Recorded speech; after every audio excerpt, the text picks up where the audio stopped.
have designed up to 400 kV, Mr. Pandya has worked extensively in both Indian and international power sectors.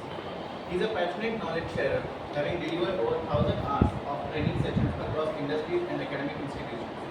As a visiting faculty at multiple universities including Parul and Navratna, and an executive committee member of the Society of Power Engineers, his contributions to the power engineering community are commendable.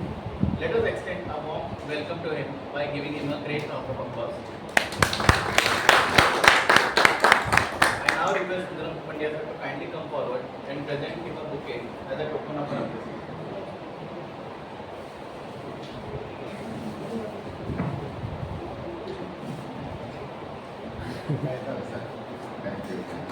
Sundaram sir Thank you, sir. I will now request Manish Pandya sir to kindly take the dais and commence this session. Okay, good morning. Gujarati મજા વધારે feel આવે. હા feel આવે કેમ કે ઇંગ્લિશમાં પછી મગજમાં કેવું છે ટ્રાન્સલેશન કન્ટિન્યુઅસ ચાલે કરે એટલે પછી તમારે જે બધું વિચારવું હોય ને બધું વિચારો સારી રીતે કેમ કે કાનને સાંભળવાની ટેવ હોય ને. ઓકે તો આજનો જે ટોપિક છે ગ્રીન પાવર, આપણે રિન્યુએબલ એનર્જી માટે અહીંયા ભેગા થયા છીએ અને રિન્યુએબલ એનર્જીની જ્યારે પણ વાત આપણે કરીએ ત્યારે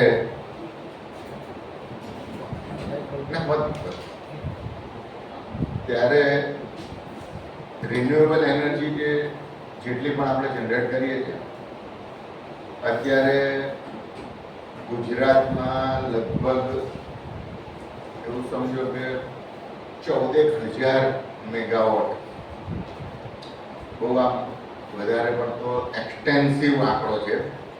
ઇન્સ્ટોલ્ડ કેપેસિટી જોઈએ ને તો 30,000 મેગાવોટ છે, પણ ચાલુ કેપેસિટી જોઈએ તો 14,000 મેગાવોટ છે. ગુજરાતનું ટોટલ કન્ઝમ્પશન 22,000 થી 23,000 મેગાવોટ છે, જેમાંથી 50% કરતાં વધારે પાવર આપણે ખાલી ને ખાલી નોન કન્વેન્શનલ સોર્સિસમાંથી લઈએ છીએ. એક રીતે બહુ જ સારું છે. અગર આપણે એવું વિચારીએ કે એક સારા નાગરિક તરીકે, એક સારા એન્વાયરમેન્ટલિસ્ટ તરીકે એ બહુ સારું છે, પણ as a engineer, as a electrical engineer, as a power engineer હું એવું કહું છું, અથવા તો બધા જ એવું કહે છે અને એના માટે લડી રહ્યા છે, આમ doing my PhD on it, કે એ નથી સારું. ગ્રીડ માટે જરાય નથી સારું. બિકોઝ જેટલા પણ સ્ટેટિક સોર્સ ઓફ પાવર, જેટલા પણ તમે નોન કન્વેન્શનલ સોર્સમાંથી જે પણ પાવર લો છો એ બધા કન્વર્ટેડ પાવર છે, બરાબર છે. એટલે એના કોર સોર્સિસ આર સ્ટેટિક, એટલે કન્વર્ઝન, એટલે પહેલાં એમાં હાર્મોનિક ઇન્ટ્રોડ્યુસ થાય છે. બીજી વાત, એમાં મોમેન્ટમ નથી. મોમેન્ટમ એટલે ઇનર્શિયા નથી. એને લીધે શું થાય કે જ્યારે પણ, એક ઉદાહરણ તમને આપું છું કે જો ઘરે જનરેટર હોય અથવા તો કોઈ પણ કંપનીમાં જનરેટર ચાલતું હોય અને તમે અચાનક એક મોટો લોડ અથવા તો એસી ચાલુ કરો ને, એટલે થોડી વાર આમ ડીમિંગ આવે, જનરેટરનો અવાજ બદલાય અને પછી પાછું પાછું રૂટીન થઈ જાય, બરાબર. અને એ વખતે જનરેટર પર વધારે લોડિંગ આવવાને કારણે એ કિક એબ્ઝોર્બ કરવા માટે મોટાભાગના ડીઝલ જનરેટરોમાં, ટર્બાઇનમાં ફ્લાયવ્હીલ ફિટ કરેલા. એ flywheel act as a mechanical energy storage, અને જ્યારે જરૂર પડે ત્યારે એડિશનલ જનરેટરને આપે છે. That you call flywheel motion, અને એ સ્ટેટિક પાવરમાં નથી. એટલે જો તમે નાના જનરેટર હોય એમાં 2 વાયર આમ શોર્ટ કરીને છોડી દો તો એ કેટલા મિલીસેકન્ડ માટે શોર્ટ થયું હશે? આશરે શોર્ટ કરીને છોડી તો કેટલા મિલીસેકન્ડ માટે શોર્ટ થયું? Average human response time is near about 500 millisecond. Average human response time. Accept કે તમે ફોર્મ્યુલા 1 ના રેસર હો તો તમારો response time is near about 10 millisecond 20 millisecond હોય. અધરવાઇઝ એવરેજ હ્યુમન 500 મિલીસેકન્ડની આજુબાજુમાં રિસ્પોન્સ કરે. હવે 500 મિલીસેકન્ડ છે ને અડધી જ સેકન્ડ એવું કહેવાય એક રીતે. પણ તમે ઇલેક્ટ્રિકલ એન્જિનિયરની રીતે વિચારો ને કે જ્યાં 20 મિલીસેકન્ડની સાયકલ છે, 10 મિલીસેકન્ડમાં તો એક હાફ સાયકલ પૂરી થઈ જાય, 5 મિલીસેકન્ડમાં 0 થી પીક પહોંચી જાય છે. અગર આપણે ભારતની વાત કરીએ 50 સાયકલ પર સેકન્ડનો પાવર વિચારીએ છીએ તો 20 મિલીસેકન્ડની સાયકલ છે અને એમાં 100 મિલીસેકન્ડમાં 5 સાયકલ પસાર થઈ જાય અને 500 મિલીસેકન્ડમાં એવી 25 સાયકલ પસાર થઈ જાય. એનો મતલબ કે ગ્રીડમાં 25 વાર અથવા તો 25 પોઝિટિવ અને નેગેટિવ સાયકલ શોર્ટ સર્કિટ વાળી આવી એવું કહેવાય. Exact the moment of short circuit થી તમે જ્યારે છોડ્યું ત્યારે વિચારીએ તો લગભગ 100 સાયકલ અથવા તો એવું ગણો 25 સાયકલ. તો 25 સાયકલ એ જનરેટર માટે સ્ટ્રેસફુલ છે, બહુ જ સ્ટ્રેસફુલ છે. મોમેન્ટરી એનો અવાજ જ બદલાશે પણ એ કોલેપ્સ નહીં, મોમેન્ટ ઓફ ઇનર્શિયા નથી. પણ એ જ વસ્તુ ઇન્વર્ટર પર હશે ને, જરા નીચે લાવો.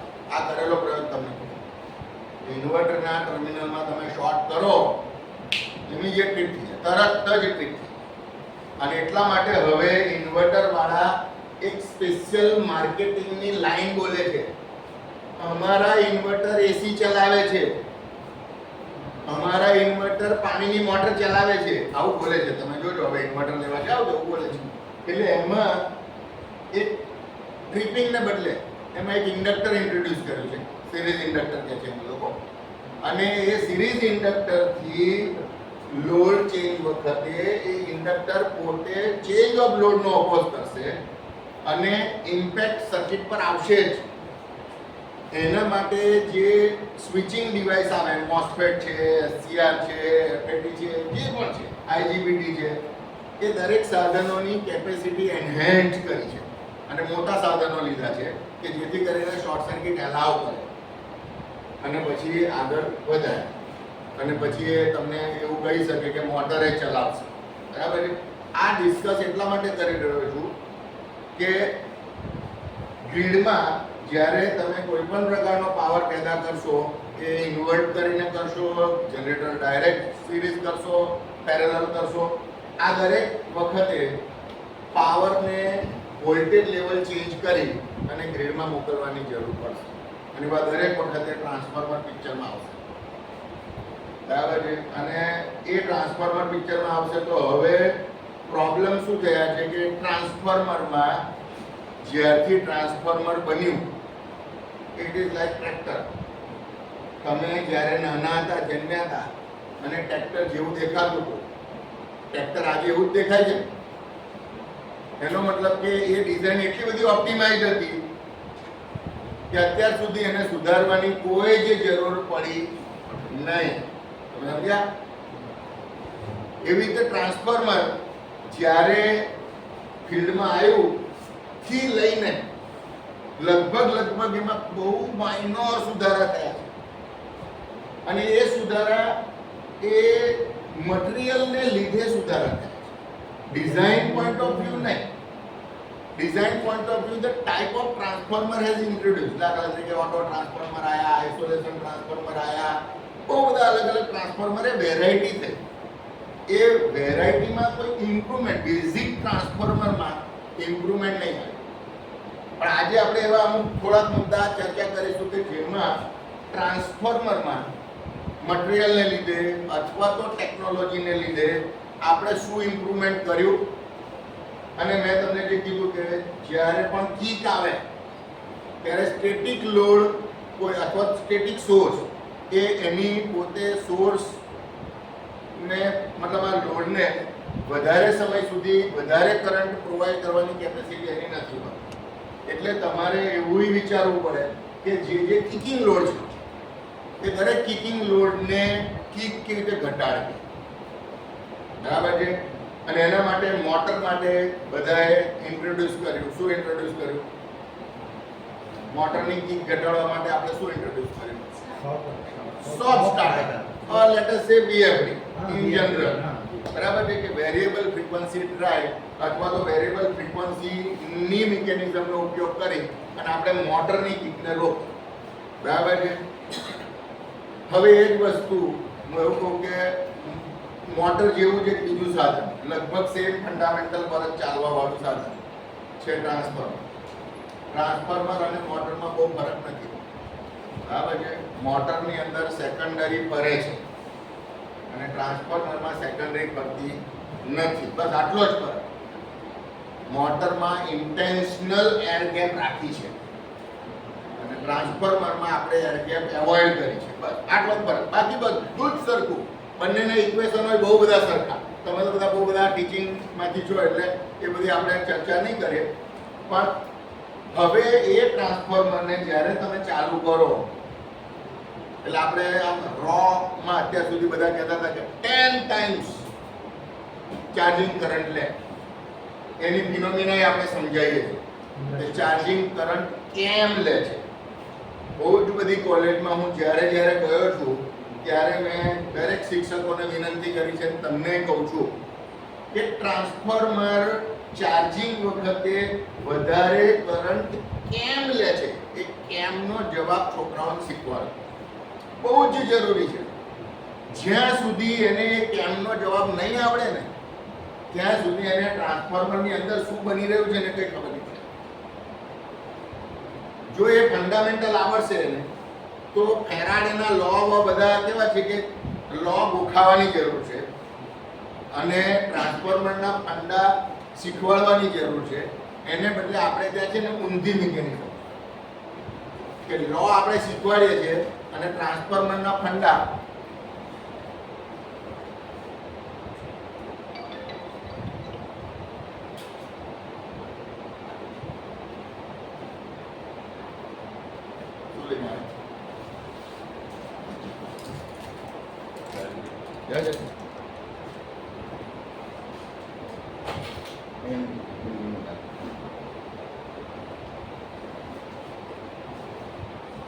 રિવર્સ ગિયર ઊંચો કરી નાખો. હા તો આપણે ક્યાં હતા તો આપણે જે કેવું છે કે મિકેનિઝમ આખી ઊંધી છે કે જેમાં આપણે જે વસ્તુઓને શીખવાડવી જોઈએ એ આપણે ગોખાઈએ છીએ અને જે વસ્તુઓને ગોખાવાની જરૂર છે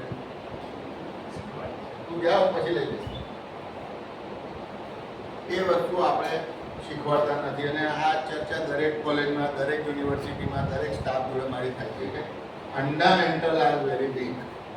બરાબર છે. તો જ્યારે ટ્રાન્સફોર્મર ચાર્જ થાય છે ત્યારે બહુ જ બધો ઇન્ડ્રસ કરંટ લે છે અને એ ઇન્ડ્રસ કરંટને આપણે કેવી રીતે મેનેજ કરીએ છીએ. How we have change the winding design just to provide more efficiency. How we have changed the tank design just to provide a more heat dissipation in a very compact space. We have changed the conservator design just not to allow external air ingressment. Then we have changed the buzzing design. We have changed the testing methods and eventually બહુ જ બધા changes accommodate કરી અને અત્યારે એવું સમજો કે બહુ બધી ટ્રાન્સફોર્મર રિલેટેડ વસ્તુને એટ પાર લઈ આવ્યા એવું કહેવાય. પણ એ એટ પાર લઈ આવ્યા પછી પણ હજુ there are also scope of improvement ચાલુ છે. રોજે રોજ ચાલુ છે. બધા પોતપોતાની રીતે મહેનત કરે છે. એમાંના થોડાક ચેન્જીસ આપણે ડિસ્કસ કરીશું. બરાબર છે. અને એમાં તમને કોઈ પણ જગ્યાએ કંઈ ક્વેશ્ચન થઈ જાય તો તમે મને પૂછી શકો પ્લીઝ. આ ફંડામેન્ટલ હવે બહુ બધા શિક્ષકો જ છે એટલે આ ફંડામેન્ટલ સમજવાની બહુ જરૂર નહીં પડે આઈ થિંક. આ થોડા ઘણા ચેન્જીસ મેં લિસ્ટ આઉટ કર્યા જેના પર આપણે ડિસ્કશન કરીશું. Inrush current reduce by control switching device or phase synchronising device. આ શું છે એના પર ચર્ચા કરીશું. Improvement and change in core material, improvement and change in coil design, improvement and change in tank design, change in conservator design, optic fiber temperature sensor, change in fire fighting equipment for transformer અને change in testing methods. આટલી વસ્તુઓ આપણે ચર્ચા કરીશું. જેમ સમય મળશે એમ our target is to complete at 12 o'clock. બરાબર છે? એટલે આપણે નિયર બાય ટાઈમમાં કમ્પ્લીટ કરીએ કેવી રીતે દોડીશું કે બધું ટાઈમ અને આપણું ડિસ્કશન સાથે સાથે પતી જાય. Okay, next.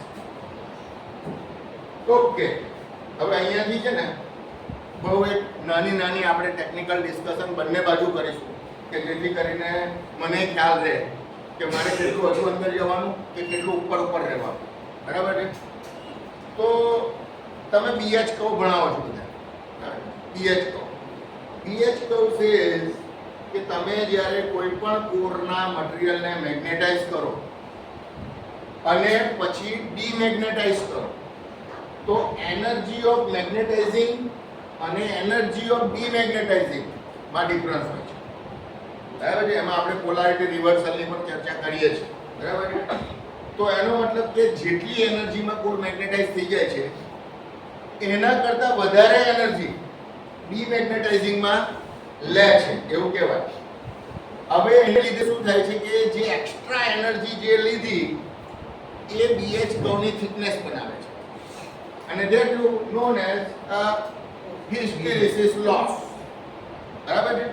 જેટલો નાનો hysteresis loss હોય એટલું વધારે સારું, આવું આપણે બધાને કહીએ છીએ. બરાબર છે? Silicon core among the one of best material, CR0 જેને કહીએ છીએ આપણે, cold rolled grain oriented. છોકરાઓને નથી ખબર કે ગ્રેન ઓરિએન્ટેડ એટલે શું. એક પણ કોલેજમાં અત્યાર સુધી હું 13 કોલેજમાં લેક્ચર દેવાતો હતો. 13 કોલેજમાં ઇવન ધો it is in syllabus CR0 વિશે ખબર છે, ફૂલ ફોર્મ ખબર છે, but what is grain orientation એ નહીં ખબર. એટલે શીખવાનું બહુ જરૂરી છે. એના વિશે જો તમારે ડિટેલ માહિતી જોઈતી હોય તો મને કહેજો, હું તમને લિટરેચર પ્રોવાઈડ કરીશ કે what you call grain orientation. અને ચાઇનીઝ લોકોએ એની માસ્ટરી કરી છે. અત્યારે ભારતમાં 92% CR0 મટીરિયલ ઇઝ ઇમ્પોર્ટેડ અને 92% માંથી 60% પ્લસ ફ્રોમ ચાઇના.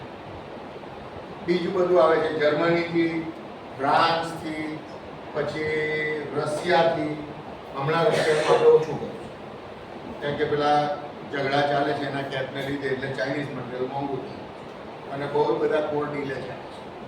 અને ભારતમાં એક પણ માણસ એવો નહીં કે જેણે વિચાર્યું ચાલો આપણે CR0 બનાવીએ. એક પણ માણસ નહીં. ટાટા કંપનીએ CR0 નો પ્લાન્ટ નાખેલો, એ પ્લાન્ટ મરવા પડ્યો કેમ કે કોઈએ ખરીદ્યું નહીં. Because the other tendency is what? Whenever we go to the સબ્જી મંડી, 4 જગ્યાએ બટાકાનો ભાવ ઉઠ્યા પછી તમે ક્યાંથી ખરીદો છો? પણ કોઈ એવું વિચાર્યું કે બાદશાહ બટાકા છે કે લોકર બટાકા? ખબર છે? બટાકાના બે ટાઈપ આવે અને બંનેના પ્રાઇસમાં 10 રૂપિયાનો ડિફરન્સ. તમને બાદશાહ બટાકા 10 થી 11 રૂપિયામાં મળી શકે છે, લોકર બટાકા 22 થી 23 રૂપિયામાં મળે છે. કેમ કે લોકર બટાકા જૂના છે એટલે હવે વધારે પાણી નહીં છોડે, બગડવાની પ્રક્રિયા ઓલરેડી પૂરી થઈ ગઈ છે. એટલે તમે ઘરે લઈ જશો તો લાંબા સમય સુધી એ ચાલશે. લારી વાળો તમને જણાવતો નથી, બીકોઝ આપણા માટે બટાકા અને L1 is a crucial criteria બધી જ જગ્યાએ. બરાબર છે? અને L1 કેમ કે તમે સસ્તું માંગી રહ્યા છો, એ સારું હોય જ ના શકે. સસ્તું અને સારું ઇટ ઇઝ બાય લક. હું એવું સમજુ મળે છે, બહુ બધી વાર સસ્તું સારું મળી જાય છે. It is by luck once in a while, not every time. પણ હવે આપણે ટેન્ડન્સીને દરેક વખતે ઇમ્પોઝ કરીએ છીએ. પરચેઝ વાળા પહેલું પૂછે છે પ્રાઇસ કમ્પેરિઝન, 3 ભાવ લાવો અને એમાંથી સૌથી સસ્તું જે આપે એ જુઓ. જેટકોમાં મારા માટે ઝઘડો કર્યો હતો અને 63% પ્રાઇસ લઈ દીધો. First time in GETCO history. I have prove કે તમે જે ભાવમાં આપો થઈ જ ના શકે ભાઈ. જે માણસ તમને કરી રહ્યો તમે પૂછ્યા હો એ રીતે કરે છે. તમને કોઈ 5 રૂપિયામાં બટાકા આપે છે તો તમે એવું વિચારો કે કઈથી લાવ્યો ભાઈ આ? પોતાના ખેતરમાંથી લાવીને ટ્રક લઈને કે ટેમ્પો લઈને તમારી સોસાયટી સુધી વેચવા આવીને મજૂરી કાઢીને પ્રોફિટ કાઢીને, અરે ના પોસાય, ના પોસાય. તમે ખેડૂતોને તમને ખ્યાલ આવે કે 8 રૂપિયાની નીચે વેચવાનું નહીં પોસાય. બરાબર છે? ખેડૂતને 7 થી 8 રૂપિયામાં બટાકા વેચે. એટલે આ વસ્તુઓ L1 ક્રાઇટેરિયાને લીધે સારું મટીરિયલ બજારમાંથી ખરીદાતું નથી. એટલે ટાટાની પોતાની CRGOની કંપની મરવા પડી. મહિન્દ્રા વાળાએ પોતે CRGOનું યુનિટ નાખ્યું હતું, એ ફાઇનલી મેન્યુફેક્ચરિંગ બંધ થઈ ગયું અને હવે ખાલી સ્લિટિંગ કરે છે. અને હવે they are also importing the core from China or elsewhere. And they provide a certificate that they call manufacturer certificate. એટલે અમે તમને ડિક્લેર કરીને આપીશું કે મેન્યુફેક્ચરર અમે નોય, બીજું કોક છે. સિમ્પલ. બરાબર છે? તો CRGO મટીરિયલ બહુ પોપ્યુલર હતું, હજુ છે. એના પછી એક સારું મટીરિયલ ઇન્ટ્રોડ્યુસ કરવામાં આવ્યું, જેને કહેવાય, આપણે એના પર જઈએ છીએ ધીરે ધીરે, જેને કહેવાય છે એમોર્ફસ. આગળ આવશે ને. પણ તમે જ્યારે BH કર્વ નાનો કરવા માંગો છો ત્યારે કોર બીકમ મોર સેન્સિટિવ. એનો એક ટેકનિકલ ગેરફાયદો છે કે જ્યારે તમે કોરને ઓછા કરંટ પર મેગ્નેટાઇઝ થવા માટે ડિઝાઇન કરો છો અને ઓછા કરંટ પર ડીમેગ્નેટાઇઝ કરવા માટે ડિઝાઇન કરો છો, then there also risk of over magnetism, and that known as residual magnetism. બરાબર છે? તમે જ્યારે મેગ્નેટાઇઝ કર્યું, ડીમેગ્નેટાઇઝ કર્યું, ત્યારે તમે જ્યારે પણ બ્રેકરને બંધ કરો છો, હાઉ કેન યુ એન્શ્યોર કે મેગ્નેટિઝમ 0 ક્રોસિંગમાંથી ચાલતું હોય ત્યારે જ બંધ કરો? એટલે કોઈ રેસિડ્યુઅલ રહે ના, એવું એન્શ્યોર થઈ શકે છે? નહીં ને, અત્યાર સુધી એવું કંઈ એન્શ્યોર થતું નથી. એટલે ધ વર્સ્ટ કેસ કે positive half cycle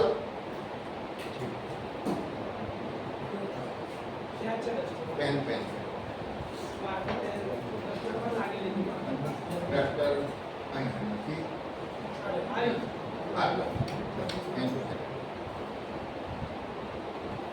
worst case એવો થાય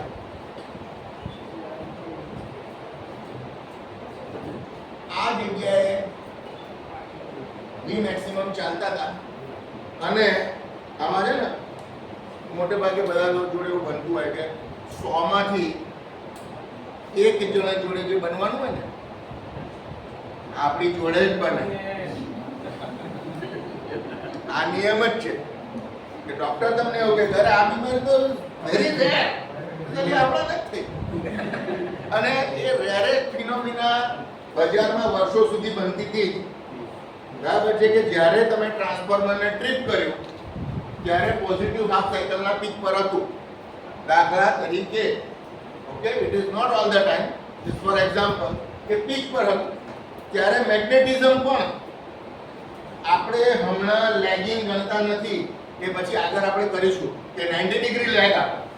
હમણાં એક રો મેથડ કરીએ છીએ કે વોલ્ટેજ વધ્યા અને મેગ્નેટિઝમ વધ્યું. બરાબર છે? કરંટ નહીં ગણતા આપણે. એક ક્લાસ છોકરાઓને શીખવાડે ને એવી ભાષા કે મેક્સિમમ પર હતું અને ટ્રાન્સફોર્મર ટ્રીપ. બરાબર છે? અને હવે વર્સ્ટ કેસ ચાલુ કરો કે તમે બધું જોઈ લીધું, ટ્રાન્સફોર્મર ઓકે છે, ટ્રાન્સફોર્મરને ફરી ચાલુ કરવાનું અને એક્ઝેક્ટલી તે વખતે ફરીવાર પોઝિટિવ હાફ સાયકલની પીક જ છે. તો what will be the magnetic flux? કેટલો હશે? More than maximum. Very high interest. It should be double. Exactly. It should be double. અને ડબલ કરતા બધા થશે.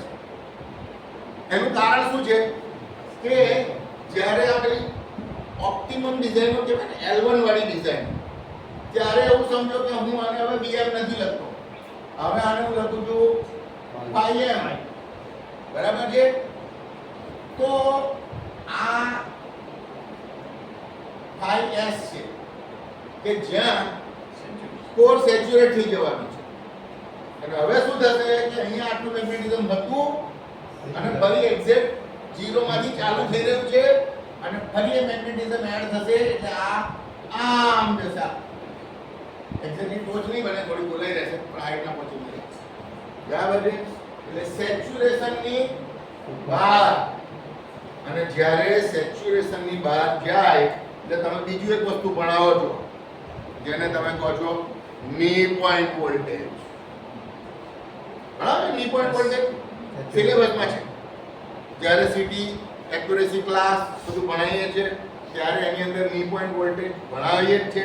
ના ભણાવતા હોય તો વાંચીને છોકરાઓને ભણાવવાનું.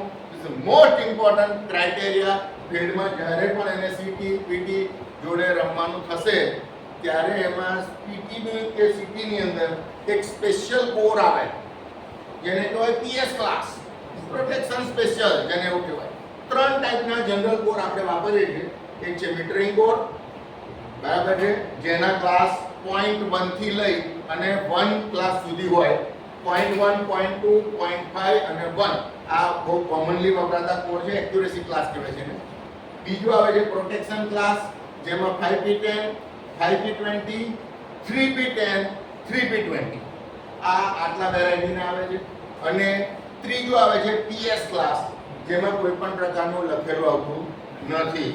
એટલે પીએસ ક્લાસના કોરમાં સેચ્યુરેશન હેઝ નોટ કન્સિડર્ડ એવું કહેવાય. કાયદેસર ઇઝ નોટ કન્સિડર્ડ, પણ હું ડિઝાઇનર છું એટલે હવે મારે પૈસા બચાવવાના. હું એને અનલિમિટેડ સેચ્યુરેશન માટે જો કોર બનાવું તો સિટીનો કોર આટલો મોટો થાય કે જે સિટીમાં બેસે પણ નહીં. એટલે હવે હું પૂછું છું કે તમારું 5P20 છે પ્રોટેક્શન ક્લાસ, તો ધેટ સેઝ કે 5% એરર એટ 20 ટાઈમ્સ કરંટ, એવું હું કહું છું. બરાબર છે? તો 20 ટાઈમ્સ કરંટ કન્સિડર થયો છે.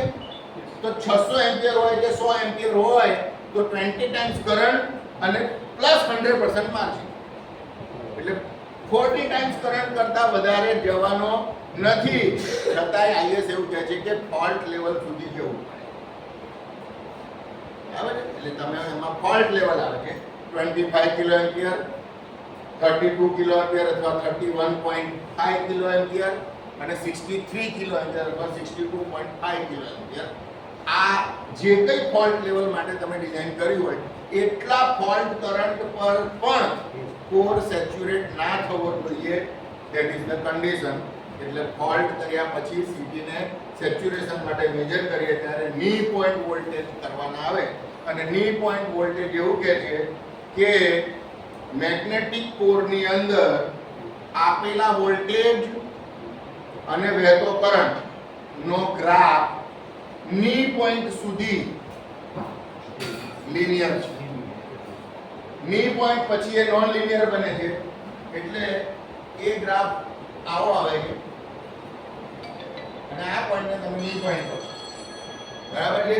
અને સીટીના કોરને પ્રોટેક્શન એરિયામાં જ્યારે તમે એને રેન્જ કહો છો તો એ રેન્જ આ નથી વાપરતા. એ રેન્જ અહીંયાથી અહીંયા જ વાપરવાની હોય છે, where it is most linear. અને એને એવું કહેવાય છે કે 1/2 ની પોઈન્ટ. એનું પણ ભણાવવાનું આવે છે તમારે, જે અડધા વોલ્ટેજ પર એને કેલ્ક્યુલેટ કરવાનું હોય છે અને એક્ચ્યુઅલ ગ્રાફ પ્લોટ કરવાનો હોય. તો આ જે પોઈન્ટ છે, આ પોઈન્ટ અહીંયાથી હવે સેચ્યુરેશન ચાલુ થઈ ગયું છે. એટલે હવે પ્રોબ્લેમ એવો થયો છે કે વોલ્ટેજ ગમે તેટલા વધે છે, 1 volt will cause a 10 times of current because ratio. આ બહુ સરસ પ્રશ્ન છે કે ટ્રાન્સફોર્મરનો રેશિયો આપણે જેને કહીએ છીએ, તો ટ્રાન્સફોર્મરના રેશિયોનું એક જનરલાઇઝ ઇક્વેશન શું છે? રેશિયો જેને કહીએ તો રેશિયોનું જનરલાઇઝ સૂત્ર શું છે?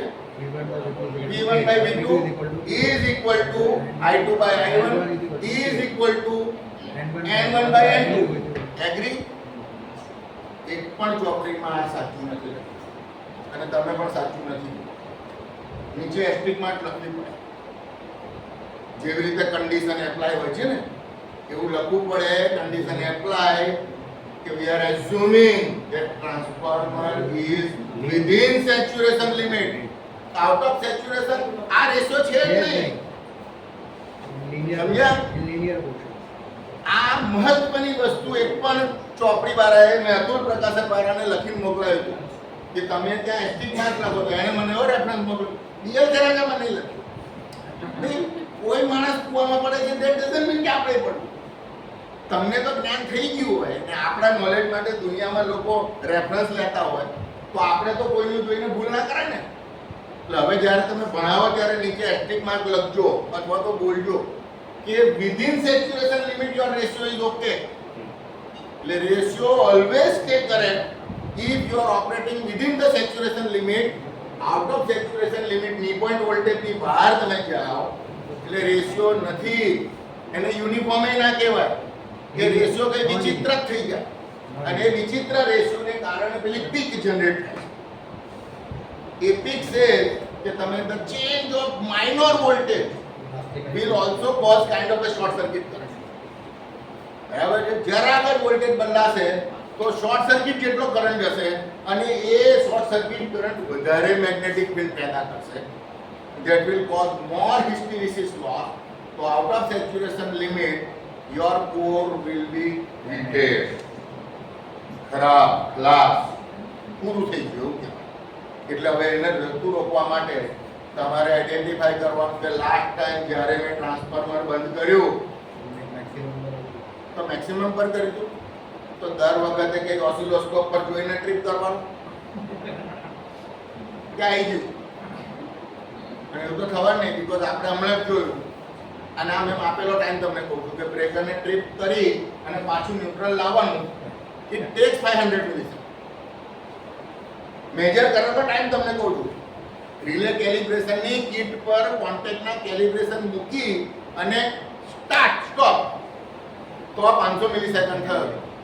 બરાબર છે? એટલે તમે આમ જુઓ 0 ક્રોસ થયું ટ્રીપ કરો એટલી વારમાં તો 25 સાયકલ નીકળી ગઈ હોય અને તેથી જો if you are so lucky તો 25મી સાયકલે કદાચ 0 ક્રોસિંગમાં થાય then it is uncertainty. it may be or may not be. બરાબર છે? તો એવું એન્શ્યોર કરવા માટે આ એક સાધન ઇન્ટ્રોડ્યુસ કર્યું છે which is very latest. આ અમેરિકન કન્ટ્રીઝમાં બહુ વર્ષોથી ચાલતું હતું. બરાબર છે? આપણે આ હમણાં મોડું ઇન્ટ્રોડ્યુસ થયું.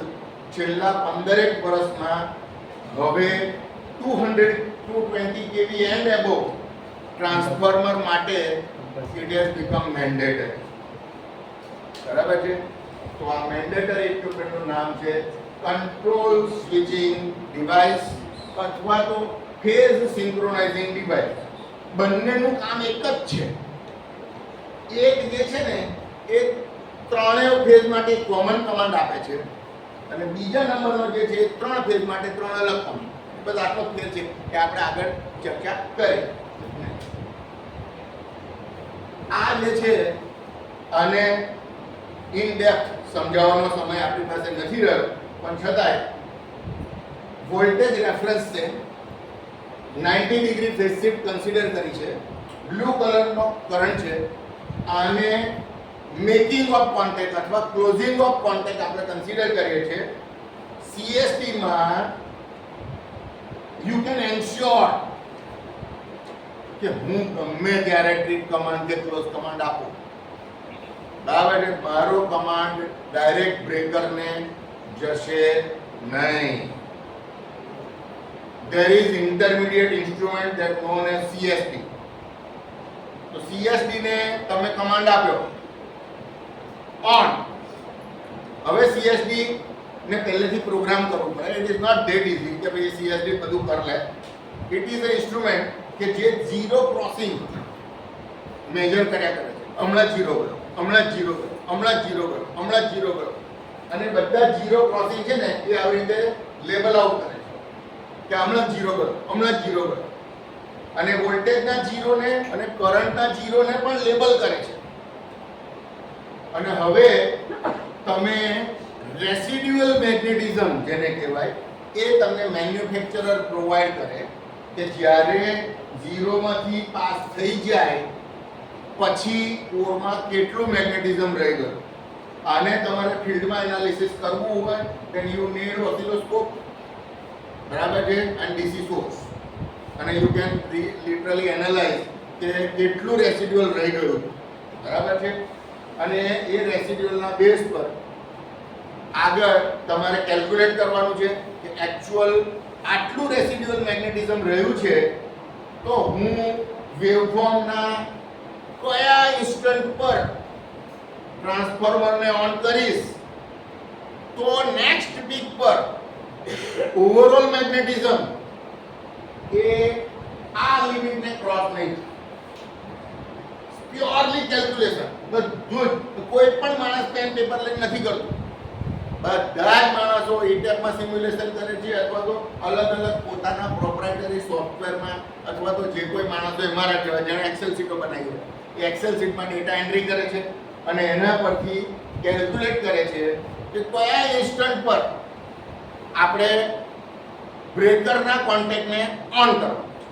હવે આ ઇન્સ્ટન્ટ પર બ્રેકરના કોન્ટેક્ટને ઓન કરવો હોય તો હવે બ્રેકરે ઓન થવા માટે કેટલો ટાઈમ લીધો?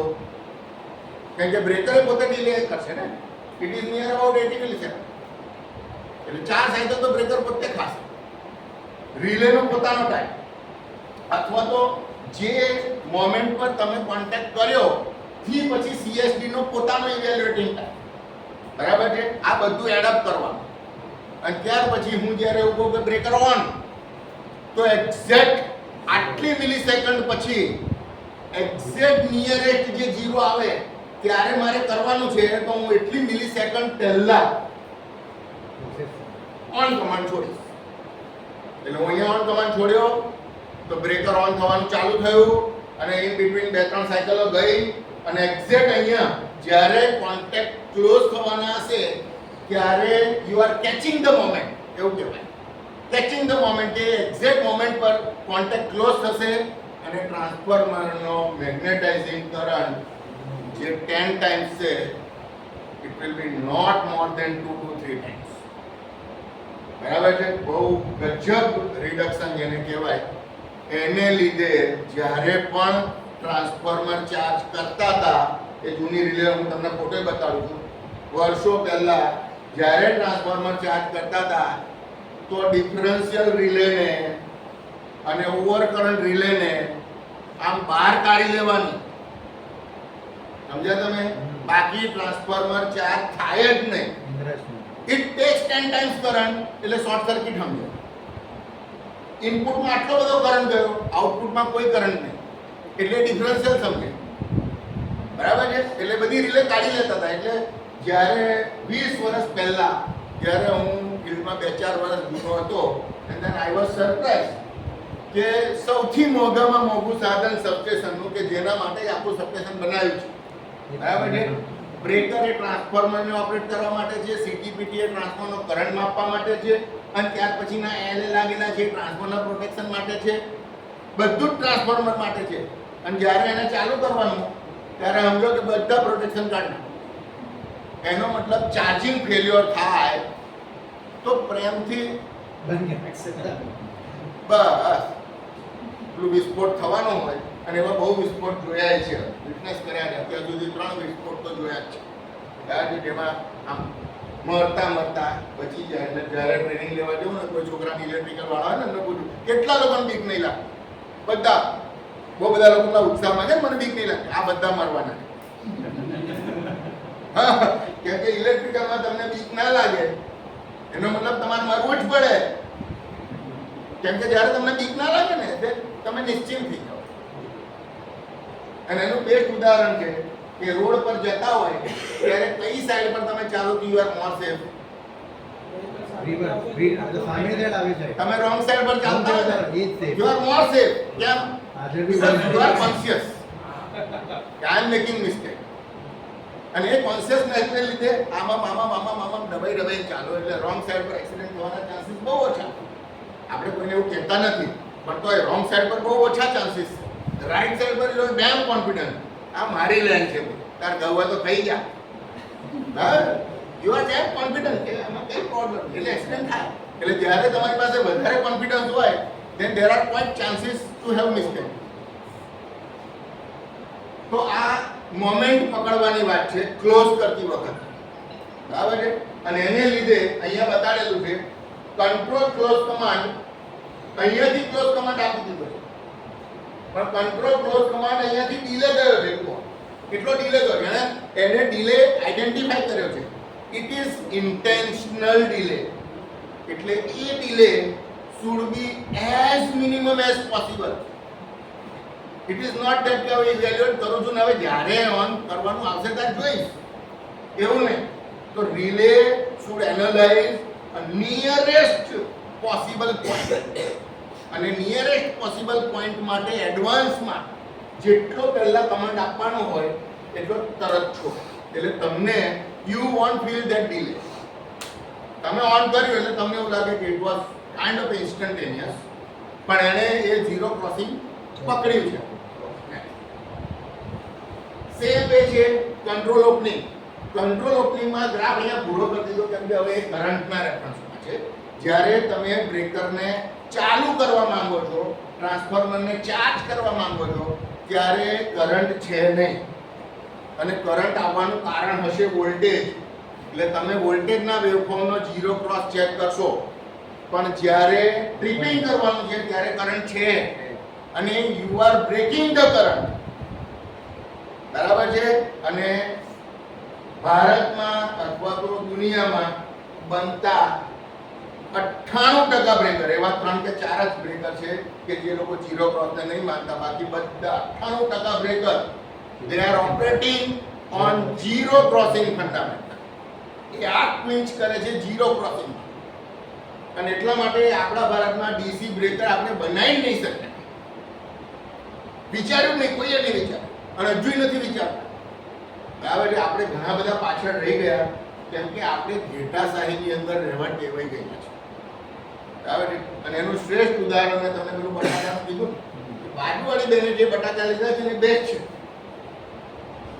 હું મારું મગજ બહુ લગાડું નહીં, અને એવું બધા બહુ પેલા મેનેજમેન્ટના ક્લાસીસ લેવા વાળા શીખવાડે કે બાજુવાળાને જોઈને શીખો, બાજુવાળાને જોઈને શીખો. પણ એવું નથી શીખવાડતા કે તમે પોતે શીખો. તમે જાતે શીખશો તો શરૂઆતમાં ભૂલો થશે, પણ it will give you learning, અને ઇવેન્ચ્યુઅલી એ ભૂલો ઓછી થતી જશે. બાજુવાળો કાયમ ભૂલ કરતો હશે ને તમે કાયમ એને કોપી કરશો તો કાયમ જ ભૂલો થશે. યુ વિલ નેવર લર્ન, કેમ કે તમારું મગજ જોઈને જોડ શીખવા માટે ટેવાઈ ગયું છે. બરાબર છે. ઓકે, તો આ એક્ઝેક્ટ કરંટ ઝીરો એ વખતે આપણે ટ્રાન્સફોર્મરના મિનિમમ રેસિડ્યુઅલ માટે મહેનત કરીશું.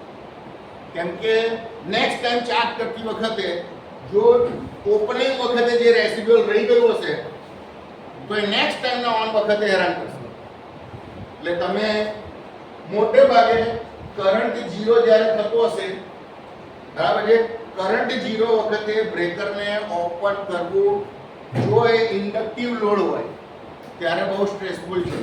બીકોઝ જ્યારે કોન્ટેક્ટ ઓપન થયા ત્યારે વોલ્ટેજ 90 ડિગ્રી લેગ હતો, એટલે વોલ્ટેજ એની પીકમાંથી પસાર થઈ રહ્યો હતો. હાઈએસ્ટ રિવર્સ રિસ્ટ્રાઇકિંગ વોલ્ટેજ આપે, પણ એના માટે કેપેબિલિટી કોપર સિલિન્ડર ને બધું જાત જાતનું આપણે ચર્ચા કરીશું. કોઈ દિવસ બ્રેકર માટે આપણે મળ્યા તો બરાબર છે, એ અત્યારે મુદ્દો નથી. પણ જ્યારે કરંટ ઝીરોમાંથી પસાર થઈ રહ્યો હોય અથવા તો કરંટ ઝીરો થવાનો છે એ વખતે હું ઓપરેટ કરીશ, અને ઇવેન્ચ્યુઅલી કરંટની જોડે જોડે મેગ્નેટિઝમ એ ઝીરો થશે, અને એટ ઝીરો કોન્ટેક્ટ ઓપન થશે એટલે ટ્રાન્સફોર્મરમાં રેસિડ્યુઅલ નહીં રહે, and then your transformer is ready for next charging with CST. That's how you can reduce magnetizing current. આ એકદમ લેટેસ્ટ ઇન્વેન્શન છે. આના લીધે કોર મટીરિયલ, કોર બિલ્ડિંગ એને કહેવાય ને બહુ બધું હવે હલકું થઈ શકે. Because initially it was so great, જેને કહેવાય ને ઇલેક્ટ્રોમિકેનિકલ સ્ટ્રેસ. અગર કોર સેચ્યુરેશનમાં ગયો છે તો ઇલેક્ટ્રોમિકેનિકલ સ્ટ્રેસ એટલો બધો આવે કે જો મહિનામાં 5-10 વાર તમે ટ્રાન્સફોર્મર ચાર્જ કરતા હોય તો એક વર્ષમાં ટ્રાન્સફોર્મરને દવાખાને મોકલી દેવું પડે. It is that stressful. હવે એટલું સ્ટ્રેસફુલ નથી. હવે મેન્યુફેક્ચરર જ ના પાડે કે તમે CST નહીં લગાવો તો અમે ગેરંટી નહીં આપો. બીકોઝ ટ્રાન્સફોર્મર એટલું L1 ના ક્રાઇટેરિયા પ્રમાણે મેં એટલું કાઢી લીધું કે હવે કાઢ લેવાયું છે. બરાબર છે. એટલે કોર હવે સેચ્યુરેશન ક્રાઇટેરિયાને કન્સિડર કરતા નથી. એટલે નાઉ કોર ઇઝ મોર વોલેટાઇલ. એટલે હવે CSD is important and necessary and mandatory. આ જૂની રિલે છે, ડિફરન્શિયલ રિલે, જેના વિશે મેં ચર્ચા કરી કે શરૂઆતમાં આ એક જ એવી રિલે હતી કે જેમાં ઇનરસ ઇમ્યુન કહેવાય. આ રિલે રિયલ ચેલેન્જ હતી એવું કહેવાય. જેણે આ ડેવલપ કરી છે મને નહીં ખબર, બરાબર છે, જેણે પણ આ ડેવલપ કરી છે ને એના પગ ધોઈને પીવા પડે. આ એટલી કોમ્પ્લિકેટેડ વસ્તુ છે. તમે ફુરિયર સિરીઝ બનાવી છે. effective. ફુરિયર સિરીઝનો ઉપયોગ આપણે સમજાવીએ છીએ છોકરાઓને. Fundamental extraction. ફુરિયર સિરીઝનો સૌથી મોટામાં મોટો ઉપયોગ જ છે હાર્મોનિક એક્સટ્રેક્શન. એટલે તમારા વેવફોર્મમાંથી નંબર ઓફ હાર્મોનિક કેટલા છે, અપ ટુ 42 હાર્મોનિક. અત્યારે જે બધા આપણે કાઢીએ છીએ up to 42 harmonic A evaluate કરે, એનાલાઇઝ કરે અને એનું લેવલ તમને રિયલ ટાઈમ કહે. એટલે તમે ફુરિયરમાં ખાલી 2 ઇટરેશન વાળો દાખલો પૂછો ને 12 માર્કમાં તો 50% છોકરાઓ નથી લખતા, કેમ કે ઇટરેશન કરતા જ આવડે. એવા ઇટરેશન એક ફ્રીક્વન્સી માટે લગભગ 7 કે 8, 7મા ઇટરેશને તમારી એરર કંટ્રોલમાં આવી જાય છે, ડિક્લેર એરર જેને કહીએ આપણે. તો એક ફ્રીક્વન્સી માટે 7 ઇટરેશન, એવી 42 ફ્રીક્વન્સી માટે તમારે 42 ગુણ્યા 7 એટલા ઇટરેશન દરેક વેલ્યુ માટે. એનો મતલબ કે what is my sample rate? For every sample I have to do that calculation, and it is not for one time, it is continuous. અને આમાં રિઝોલ્યુશન માંગે કે તમે એક સાયકલમાં કેટલી વાર સેમ્પલ કરશો. આ રિલે એક સાયકલમાં 2 જ વાર સેમ્પલ કરશે, બીકોઝ આ RMS પર ચાલવા રહી. અને RMS વેલ્યુમાં જ્યારે તમારી 1/2 સાયકલ પૂરી થાય then and then you can evaluate RMS value. બાકી RMS વેલ્યુ ના મળે, અધૂરી મળે એવું કહેવાય. એટલે એક હાફ સાયકલમાં એક વેલ્યુ અને બીજી હાફ સાયકલમાં બીજી વેલ્યુ. એટલે એક સાયકલમાં 2 વાર આ કેલ્ક્યુલેટ કરે અને હાર્મોનિક કરંટ એનાલાઇઝ કરે. કેમ કે અહીંયા મેગ્નેટિક કરંટ જે નીકળે છે સાઇન વેવ હોય છે, પણ સેચ્યુરેશનનો જે કરંટ આવે ને it is full of harmonic. અને હાર્મોનિકનું લેવલ હોય છે સેકન્ડ અને ફિફ્થ, 2 હાર્મોનિક હાઈએસ્ટ જેને કહેવાય. એટલે સેકન્ડ હાર્મોનિક અને ફિફ્થ હાર્મોનિક. સેકન્ડની જોડે થર્ડ હાર્મોનિક પણ આવે, પણ થર્ડ હાર્મોનિક થોડી ઓછી હોય. એટલે સેકન્ડ હાર્મોનિક અને ફિફ્થ હાર્મોનિકને હાઈએસ્ટ હોય જો તમારા એનાલિસિસમાં, તો તમે એવું ડેમ શ્યોર કહી શકો કે અત્યારે ટ્રાન્સફોર્મર ચાર્જ થયું અને ફોલ્ટ કરંટ નથી. Because fault current will B sinusoidal અને ચાર્જિંગ કરંટ એ સેકન્ડ હાર્મોનિક અને ફિફ્થ હાર્મોનિકનો હશે. તો આની અંદર અહીંયા 2 કોઇલ મૂકી છે, એક ઓપરેટિંગ કોઇલ છે, એક રિસ્ટેનિંગ કોઇલ છે. એટલે જો હાર્મોનિક કરંટ હશે તો harmonic current will be feeded to restraining coil. એટલે ઓપરેટિંગ કરંટના પ્રમાણમાં અગર રિસ્ટેનિંગ કરંટ વધારે છે અથવા ઇક્વલ છે તો ઓપરેટ નહીં થવા. આ એવી રીતે આ એની ફિનોમિના. આ મેં જે ગ્રાફ તમને બતાવ્યો છે અહીંયા છે, આ ની પોઈન્ટનો ગ્રાફ છે જે મેં તમને બતાવ્યો, ચર્ચા કરી. નેક્સ્ટ આ લેટેસ્ટ રિલે છે, બરાબર છે. સિમેન્સની રિલેનો ફોટો મૂક્યો છે કેમ કે આ રિલે છોકરાઓને સમજવામાં સહેલી છે. આનો ડિસ્પ્લે, આના પેરામીટર ઈઝી છે. એબીબીની રિલે, બરાબર. એબીબીની રિલે પણ સારી છે. બંને ઇક્વલ સેમ પ્લેટફોર્મ પર છે એવું કહેવાય. બંનેના સેમ્પલ રેટ સરખા જ છે અને બંને રિલે 48 હાર્મોનિક સુધી એનાલાઇઝ કરે છે. એમાં સેકન્ડ હાર્મોનિક અને ફિફ્થ હાર્મોનિક બ્લોકિંગ ફીચર્સ છે. બંને જણા અલગ અલગ સોફ્ટવેર વર્ઝનમાં એને અલગ અલગ નામ આપે છે.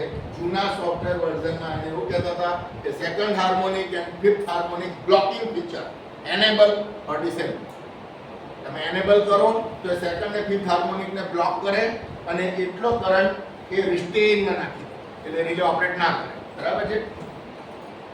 હવે એને એવું કહે છે ઇનરસ ઇમ્યુનાઇઝ્ડ, એટલે ઇનરસ ઇમ્યુન કરવી છે, યસ કે નો.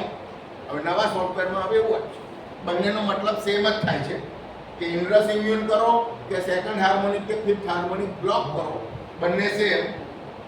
આ યુનિવર્સલ રિલે જેવી હવે રિલે આવી છે જેને માઇક્રો પ્રોસેસર બેઝ રિલે કહેવાય. એક જ રિલેમાં ઓવર કરંટ, અર્થફોલ્ટ, ડિફરન્શિયલ અને આરએલ બધું જ આવી ગયું. અને આ રિલેની અંદર એક બાજુ ટ્રાન્સફોર્મર ડેલ્ટા છે, એક બાજુ ટ્રાન્સફોર્મર સ્ટાર છે, પણ તમે સીપીના કનેક્શન જુઓ ને તો બંને બાજુ સ્ટાર છે. પહેલાની રિલેમાં એવું નહોતું. પહેલાની રિલેમાં કેમ કે તમે જ્યારે ડેલ્ટા અને સ્ટાર ગ્રુપના ટ્રાન્સફોર્મરની વાત કરો ત્યારે વેક્ટર ગ્રુપ પ્રમાણે 30 ડિગ્રી અથવા તો -30 ડિગ્રી, 10 ડિગ્રી એ અલગ અલગ ફેઝ શિફ્ટ આવે જેને એવું કહેવાય. અને એ ફેઝ શિફ્ટને લીધે ડિફરન્શિયલ કરંટ કન્ટિન્યુઅસ જનરેટ થયા જ કરે. એને કાપવા માટે સ્ટાર બાજુ તમારે સીપીને ડેલ્ટા બનાવવો પડે અને ડેલ્ટા બાજુ તમારે સીપીને સ્ટાર બનાવવો પડે, જેથી કરીને તમે વેક્ટરને કાપી શકો. પણ નવી રિલેમાં હવે એ સોફિસ્ટિકેટેડ થઈ ગઈ છે. તે તમને પૂછે છે કે ટ્રાન્સફોર્મરનું વેક્ટર ગ્રુપ શું છે અને સીટીને તમે કયા ગ્રુપમાં કરી છે. તો એ બે ગ્રુપ લઈ સીટીને તમે YY0 કહો અને ટ્રાન્સફોર્મરને ડિવાઇન 11 અથવા ડિવાઇન 1 જે કહો એના બેઝ પર એ ફેઝ એંગલ એરર કેલ્ક્યુલેટ કરે અને એટલી બાયસમાં નાખે અથવા તો એટલી રિસ્ટેનમાં નાખે અથવા તો એટલા કેલ્ક્યુલેટ કરી અને રિઝલ્ટન્ટ ગણે. એટલે ડિફરન્શિયલ ઓપરેશન વધારે સહેલા થઈ ગયા, સેટિંગ વધારે ઇઝી થઈ ગયા. અને છતાં એ કંપનીના એન્જિનિયરો આવે ત્યારે જાણે રોકેટ સાયન્સ કરવા માટે આવ્યા હોય એવો દેખાડો કરે લેપટોપ લઈને કે આ રિલે તો ઇઝ કાઇન્ડ ઓફ કઈ ત્રીજા વિશ્વયુદ્ધના પરિણામ સ્વરૂપ પેદા થયેલી આ રિલે છે એવું બતાડે તમને. એટલે બધા પોતપોતાને એવું હોય કે મારું છોકરું એટલે મારું છોકરું, એના જેવું કોઈનું નહીં આમ એવું હોય ને. તો આ છે ને નવા પ્રકારનો કોર છે. જે કોરની મેં ચર્ચા કરી કે જ્યારે CRGO કોર હોય ત્યારે એક સર્ટન મેગ્નેટાઇઝિંગ કરંટ જોઈએ જ. બરાબર છે. કેમ કે તમે CRGO નો કોર એક હદ કરતા વધારે પાતળો રોલ કરી શકતા નથી. રોલિંગ લિમિટેશન કહેવાય એને, જેને કહેવાય ડક્ટિલિટી. તમે મટીરિયલ કેટલું ડક્ટાઇલ છે, સોનું જે છે ને એ એટલું બધું ડક્ટાઇલ છે કે સોનાનો વાળ જેવો પાતળો વાયર બનાવવો હોય તો બની શકે. સોનાથી કોપરમાં આવો તો ના બને, અને કોપરમાંથી એલ્યુમિનિયમમાં આવો તો હજુય ના બને, અને ત્યાંથી હજુ લોખંડમાં આવો તો હજુય ના બને. બરાબર છે. એટલે ડક્ટિલિટી બહુ મેન છે. તો CRGO ની કરંટ ડક્ટિલિટી પ્રમાણે 1.2 કરતા ઓછા જાડાઈની લેમિનેશન બજારમાં અવેલેબલ નથી. 1.2 ઇઝ અ સ્પેશિયલ પેરામીટર. એટલે 1.2 તમારે જોઈતું હોય તો સ્પેશિયલ ઓર્ડર કરીને મંગાવવો પડે આખી કોઇલ. બરાબર છે. એક કોઇલ 1 ટનની આવે એટલે 1 ટન માલ મિનિમમ ઓર્ડર કરવો પડે તો 0.12 માં મળે. અધરવાઇઝ બધી 0.15, 0.16, 0.18, 0.2, 0.21, 0.22, 0.23 which is very common, 0.25, 0.3 અને ચોપડીઓની અંદર 0.5 લખેલું છે. ભાઈ હવે ચોપડી સુધારવી પડે. બરાબર છે. પાવર ટ્રાન્સફોર્મરની અંદર એકે સ્વાને એવું લખે છે અંદર 0.5. ના મિત્ર, હવે ચોપડી રિવાઇઝ કરવી પડે. તમારે પણ કહેવું પડે કે બજારમાં છોકરાઓને આવું ખોટું ના ભણાવો. 0.5 નું ટ્રાન્સફોર્મર ઇઝ સમથિંગ વર્સ્ટ. કોઈ લેડ નહીં. બરાબર છે. અને અહીંથી ભણેલો છોકરો પરચેઝમાં બેઠો ને પરચેઝમાં જઈને 0.5 ની ઇન્ક્વાયરી નાખે તો એવું લાગે મજા પડી ગયેલા. અને જેવું તો કશું જ નહીં. કોઈ નેગોશિએશન નહીં. સાહેબ તમે કોઈ એટલા રૂપિયા આપીશ. સમજ્યા તમે? એટલે એ આ થોડા પેરામીટર સુધારવાની જરૂર છે. એટલે એ પેરામીટર 0.12 કરતા પાતળા નથી હોઈ શકતા. અને એને લીધે એક મિનિમમ લોસ જેને કહેવાય ને, જેને એવોઇડ નહીં કરી શકતા, અનએવોઇડેબલ લોસ એ છે જ. તો એ પેરામીટર સેટ કર્યા છે. It is something very unachievable, અથવા તો achievable only with some kind of a special material. તમે IS 1148 1148 જ આઈ થિંક, તો એ ટ્રાન્સફોર્મરના એફિશિયન્સી લેવલ માટે 3 MVA 33 kV સુધીના ટ્રાન્સફોર્મર માટેનું IS છે, જેમાં ગવર્મેન્ટ સેઝ કે આટલા kVA ના ટ્રાન્સફોર્મરના નો લોડ લોસ આટલાથી વધારે ના હોવા જોઈએ અને લોડ લોસ આના કરતાં વધારે ના હોવા જોઈએ. જે bureau of energy efficiency BEE તમારા એસીમાં જે પેલા સ્ટાર રેટિંગ જે આપે છે ને, એ કંપની એને ફાઇનલાઇઝ કરી અને લેવલ ડિક્લેર કર્યા છે. લેવલ 1, લેવલ 2, લેવલ 3, બરાબર છે. તો આ બધા લેવલ 3 ઇઝ વર્સ્ટ અને લેવલ 1 ઇઝ બેસ્ટ, આવી રીતે આપેલું છે. તો ગવર્મેન્ટે એવું ઇમ્પોઝ કર્યું છે કે તમારે લેવલ 2 ના જ જોબ ખરીદવાના, બરાબર. હવે લેવલ 2 માં એક કેપેસિટી પછી તમે જો CRGO મટીરીયલ વાપરો તો નો લોડ લોસ એચિવ નહીં થતો. એનો મતલબ you are force to use No load, coffee. એમોર્ફસ, બરાબર છે. આ કોર 100% ઇમ્પોર્ટ, જે ચાઇનાએ હમણાં આપણાને બૂચ મારી દીધો છે ને, special earth metal, rare earth metal, magnetic material માટે. તો એ PMMC મોટરો માટે જે પરમેનન્ટ મેગ્નેટ બનાવવા માટે જે મટીરીયલ વપરાય છે એનું છે. બધાને લોચા, જે લોકો ડ્રોન બનાવે છે એને લોચા, જે લોકો EV બનાવે છે એને લોચા, જે લોકો ઓટોમેશન કરે છે એને પણ લોચા, કેમ કે સ્ટેપર મોટરમાં એ વપરાય, બરાબર છે. પછી તમારી સિંક્રોનસ મોટરમાં એ વપરાય. બધી જગ્યાએ પરમેનન્ટ મેગ્નેટનો બહુ વધારે યુઝ છે.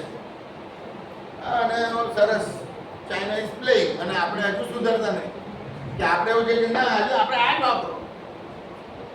સાહેબ ચાઇનામાં તમે ફોન કરો ને એટલે તમે કોઈ એ સાઈઝનો કોડ કાપીને તમારે ઘેર પહોંચાડે.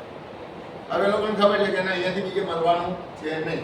એ જે રૂપિયા કે એ જે ડિલિવરી શિડ્યુલ કે એના માટે લડાઈ ચાલી હતી. અને ડિસ્કોમમાં અમારા જેવા બે ચાર જણાથી રિપ્રેઝેન્ટ કર્યા હતા કે સાહેબ તમે આ બધા કોર વાપરશો, આ કોર એકવાર ડેમેજ થઈ જાય એટલે રીપ્રોસેસ ના થાય ને, ફેંકવો જ પડે પહેલી વાર. એનું સેચ્યુરેશન લેવલ નેક્સ્ટ કરો એટલે તમને કહો એના આ પેરામીટર છે. કેટલો ડિફરન્સ છે જો લોકોને જે લાલચ થાય છે ને, એ લાલચ સાની છે. 100 kV નું ટ્રાન્સફોર્મર એમોર્ફસ બનાવો ને તો નો લોડ લોસ આટલો થાય. કેટલા ટકા? જે લાલચ છે ને, લાલચ બટાકાના ભાવ પ્રમાણે 10 રૂપિયાનો ડિફરન્સ હોય એટલે આપણા લાલચ થાય છે 4 બટાકા જ લેવાના જ મારે, બહુ દાડા ચલાવવાના જ નહીં. હમણાં જ તો સમારીને વગાડીને ખાઈ જઈ કરવું. હવે અમારી જવાબદારી થોડી છે. કરો તો જાઓ. હવે ગ્રીડ વાળા રોજ માથું ખંજવાળે છે કે કઈ તમે SLDC માં બેસો ને તમને એવું લાગે કે પેલા પરસેવો છૂટી જાય. જે લોકો SLDC જોડે જોડાયેલા છે એને તમે you can really feel the pain કે એમના સોશિયલ બધા રિલેશન બગડી ગયા. કેમ કે ટેબલની આગળ આમ જ બેસવાનું છે. ગ્રીડ ક્યારે આમ થઈ જશે કઈ નક્કી નહીં. જરાક વાદળ આવ્યું નહીં કે ફ્રીક્વન્સીની અંદર પોઈન્ટમાં ડિફરન્સ થઈ જાય. આખા ગુજરાતની ફ્રીક્વન્સી ચેન્જ થઈ જાય.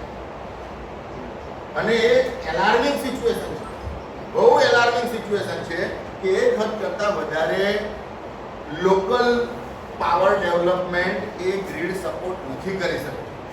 Because localise power production is always good. તમે નેટવર્કના લોસીસને ખાડી રહ્યા છો, પાવરને બચાવી રહ્યા છો, પણ જે વધારાનો પાવર જનરેટ થાય છે ઇટ શુડ બી સર્ટન. અગર એ અનસર્ટન છે તો કેમ કે તમે સાંજે મોબાઈલમાં જોઈ લો છો કે આજે આપણા આટલા યુનિટ પેદા થઈ ગયો, બરાબર. પણ ઇન બિટવીન કેટલી વાર પ્લસ માઇનસ થઈ ગયું દેટ યુ ડોન્ટ કેર. અને હું પોતે કહું છું કે આઈ લિટરલી ડોન્ટ કેર. મને સાંજે મારા 12 યુનિટ પેદા થઈ ગયો એટલે પતી ગયું. ના પેદા થાય દોવાળા બોલાવ, ના તો આપણે કપડા મારવા, પણ બરાબર એને પેદા કરવો જરૂરી છે, બરાબર.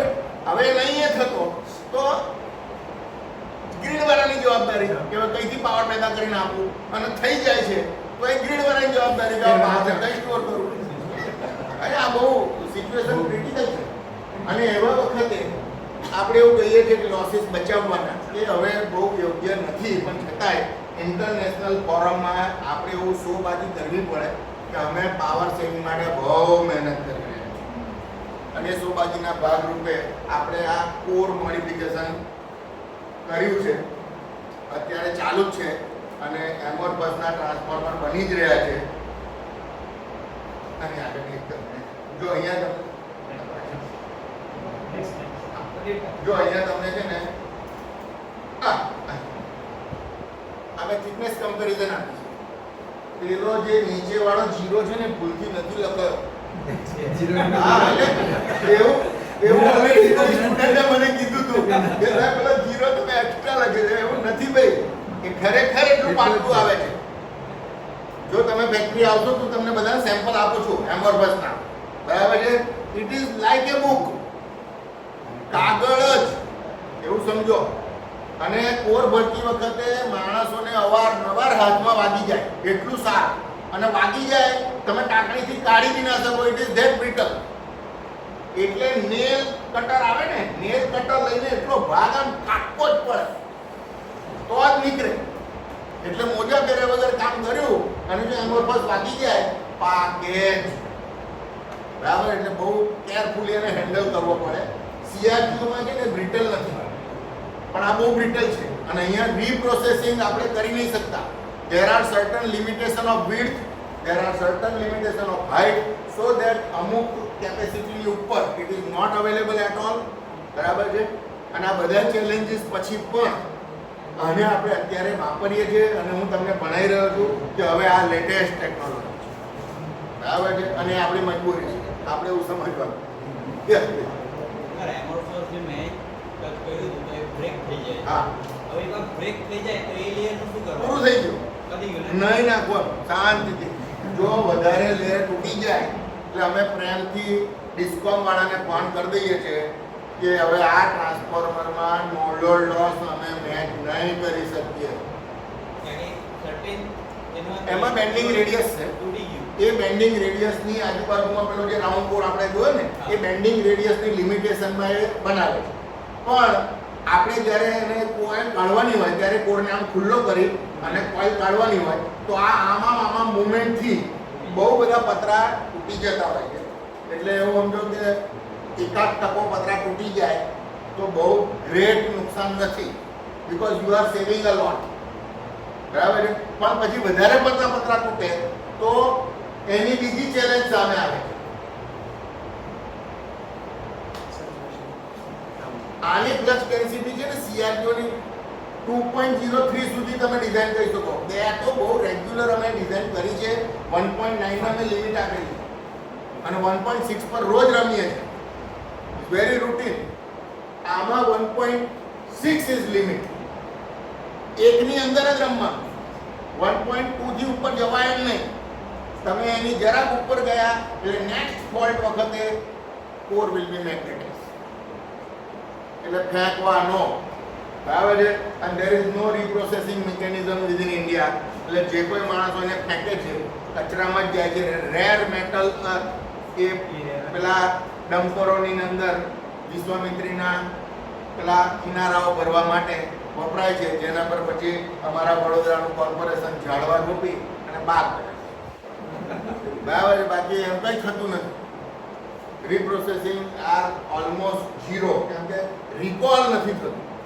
China is not ready to recall. Container માલ આપો તો આ રિકોલ કરવા તૈયાર નથી. તમે કોઈ રિકોલ કરે, તમારે ઘરેથી પ્લાસ્ટિકની બોટલ કોઈ લઈ જાય તો you have definite interest two provide. લઈ કોણ જાય?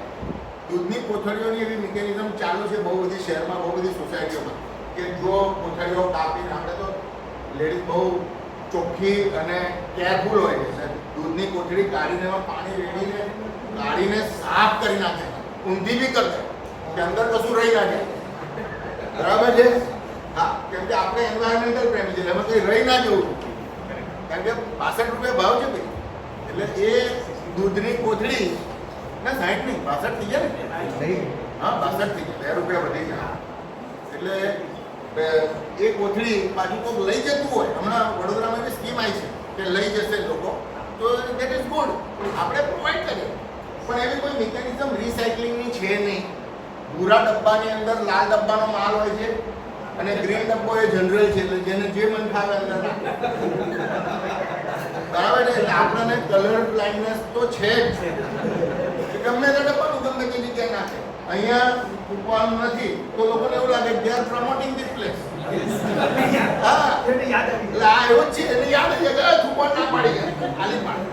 અને આમ એવું જોયું છે લિફ્ટના કોર્નર, દાદરાના કોર્નર, બધી જગ્યાએ. એટલે આપણે હેબિચ્યુઅલ છે ગંદકી માટે, અને છતાંય કોઈ ઇન્ટરનેશનલ લેવલ પર રિસાયકલિંગ માટે કોઈ પ્રમોશન નથી, કોઈ મિકેનિઝમ નહીં. પ્રમોશન કદાચ બહુ બધા કરતા હશે, બહુ બધી કંપનીઓ એવું પ્રમોશન કરે છે, મોબાઈલ રિસાયકલિંગ આ તે, પણ it is not a routine practice કે બેટરીનો સેલ કાઢી અને કેટલા લોકો એને કચરામાં ના નાખે.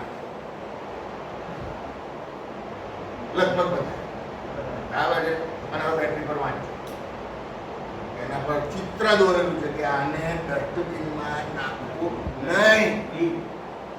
બોલો, આપણે નાખીએ જ છીએ.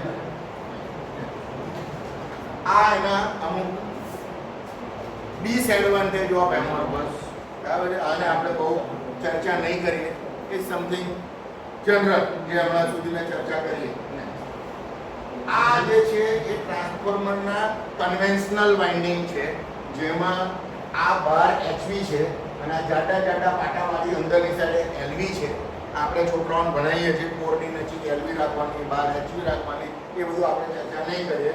અહીંયા આપણે ચર્ચા કરીએ છીએ નંબર ઓફ એલવી.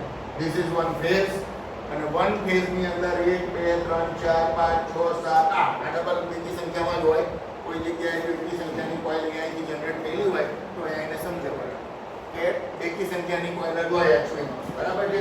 એટલે 4 2 થી ચાલુ થાય, 2 4 6 8 10 12 14 it can go up to n number, અને હાઈટ પ્રમાણે, અને બહુ બધી વાર નંબર ઓફ સેક્શન વધી જતા હોય તો ડીસ ઇન્સ્યુલેશન જેને ડીસ કન્સ્ટ્રક્શન, ડીસ કોઇલ, બરાબર.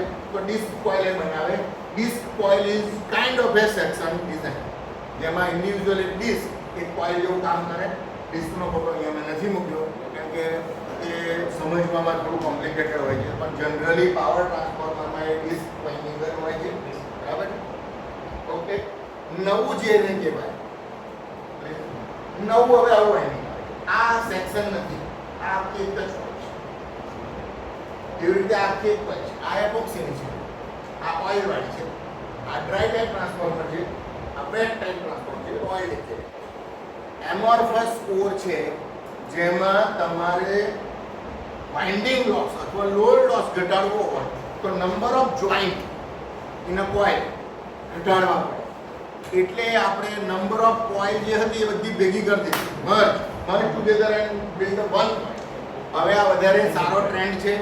આમાં એક જ નુકસાન છે કે જ્યારે પ્રોબ્લેમ થશે ત્યારે આખી એચપી બદલી થશે. Not cost effective for repair.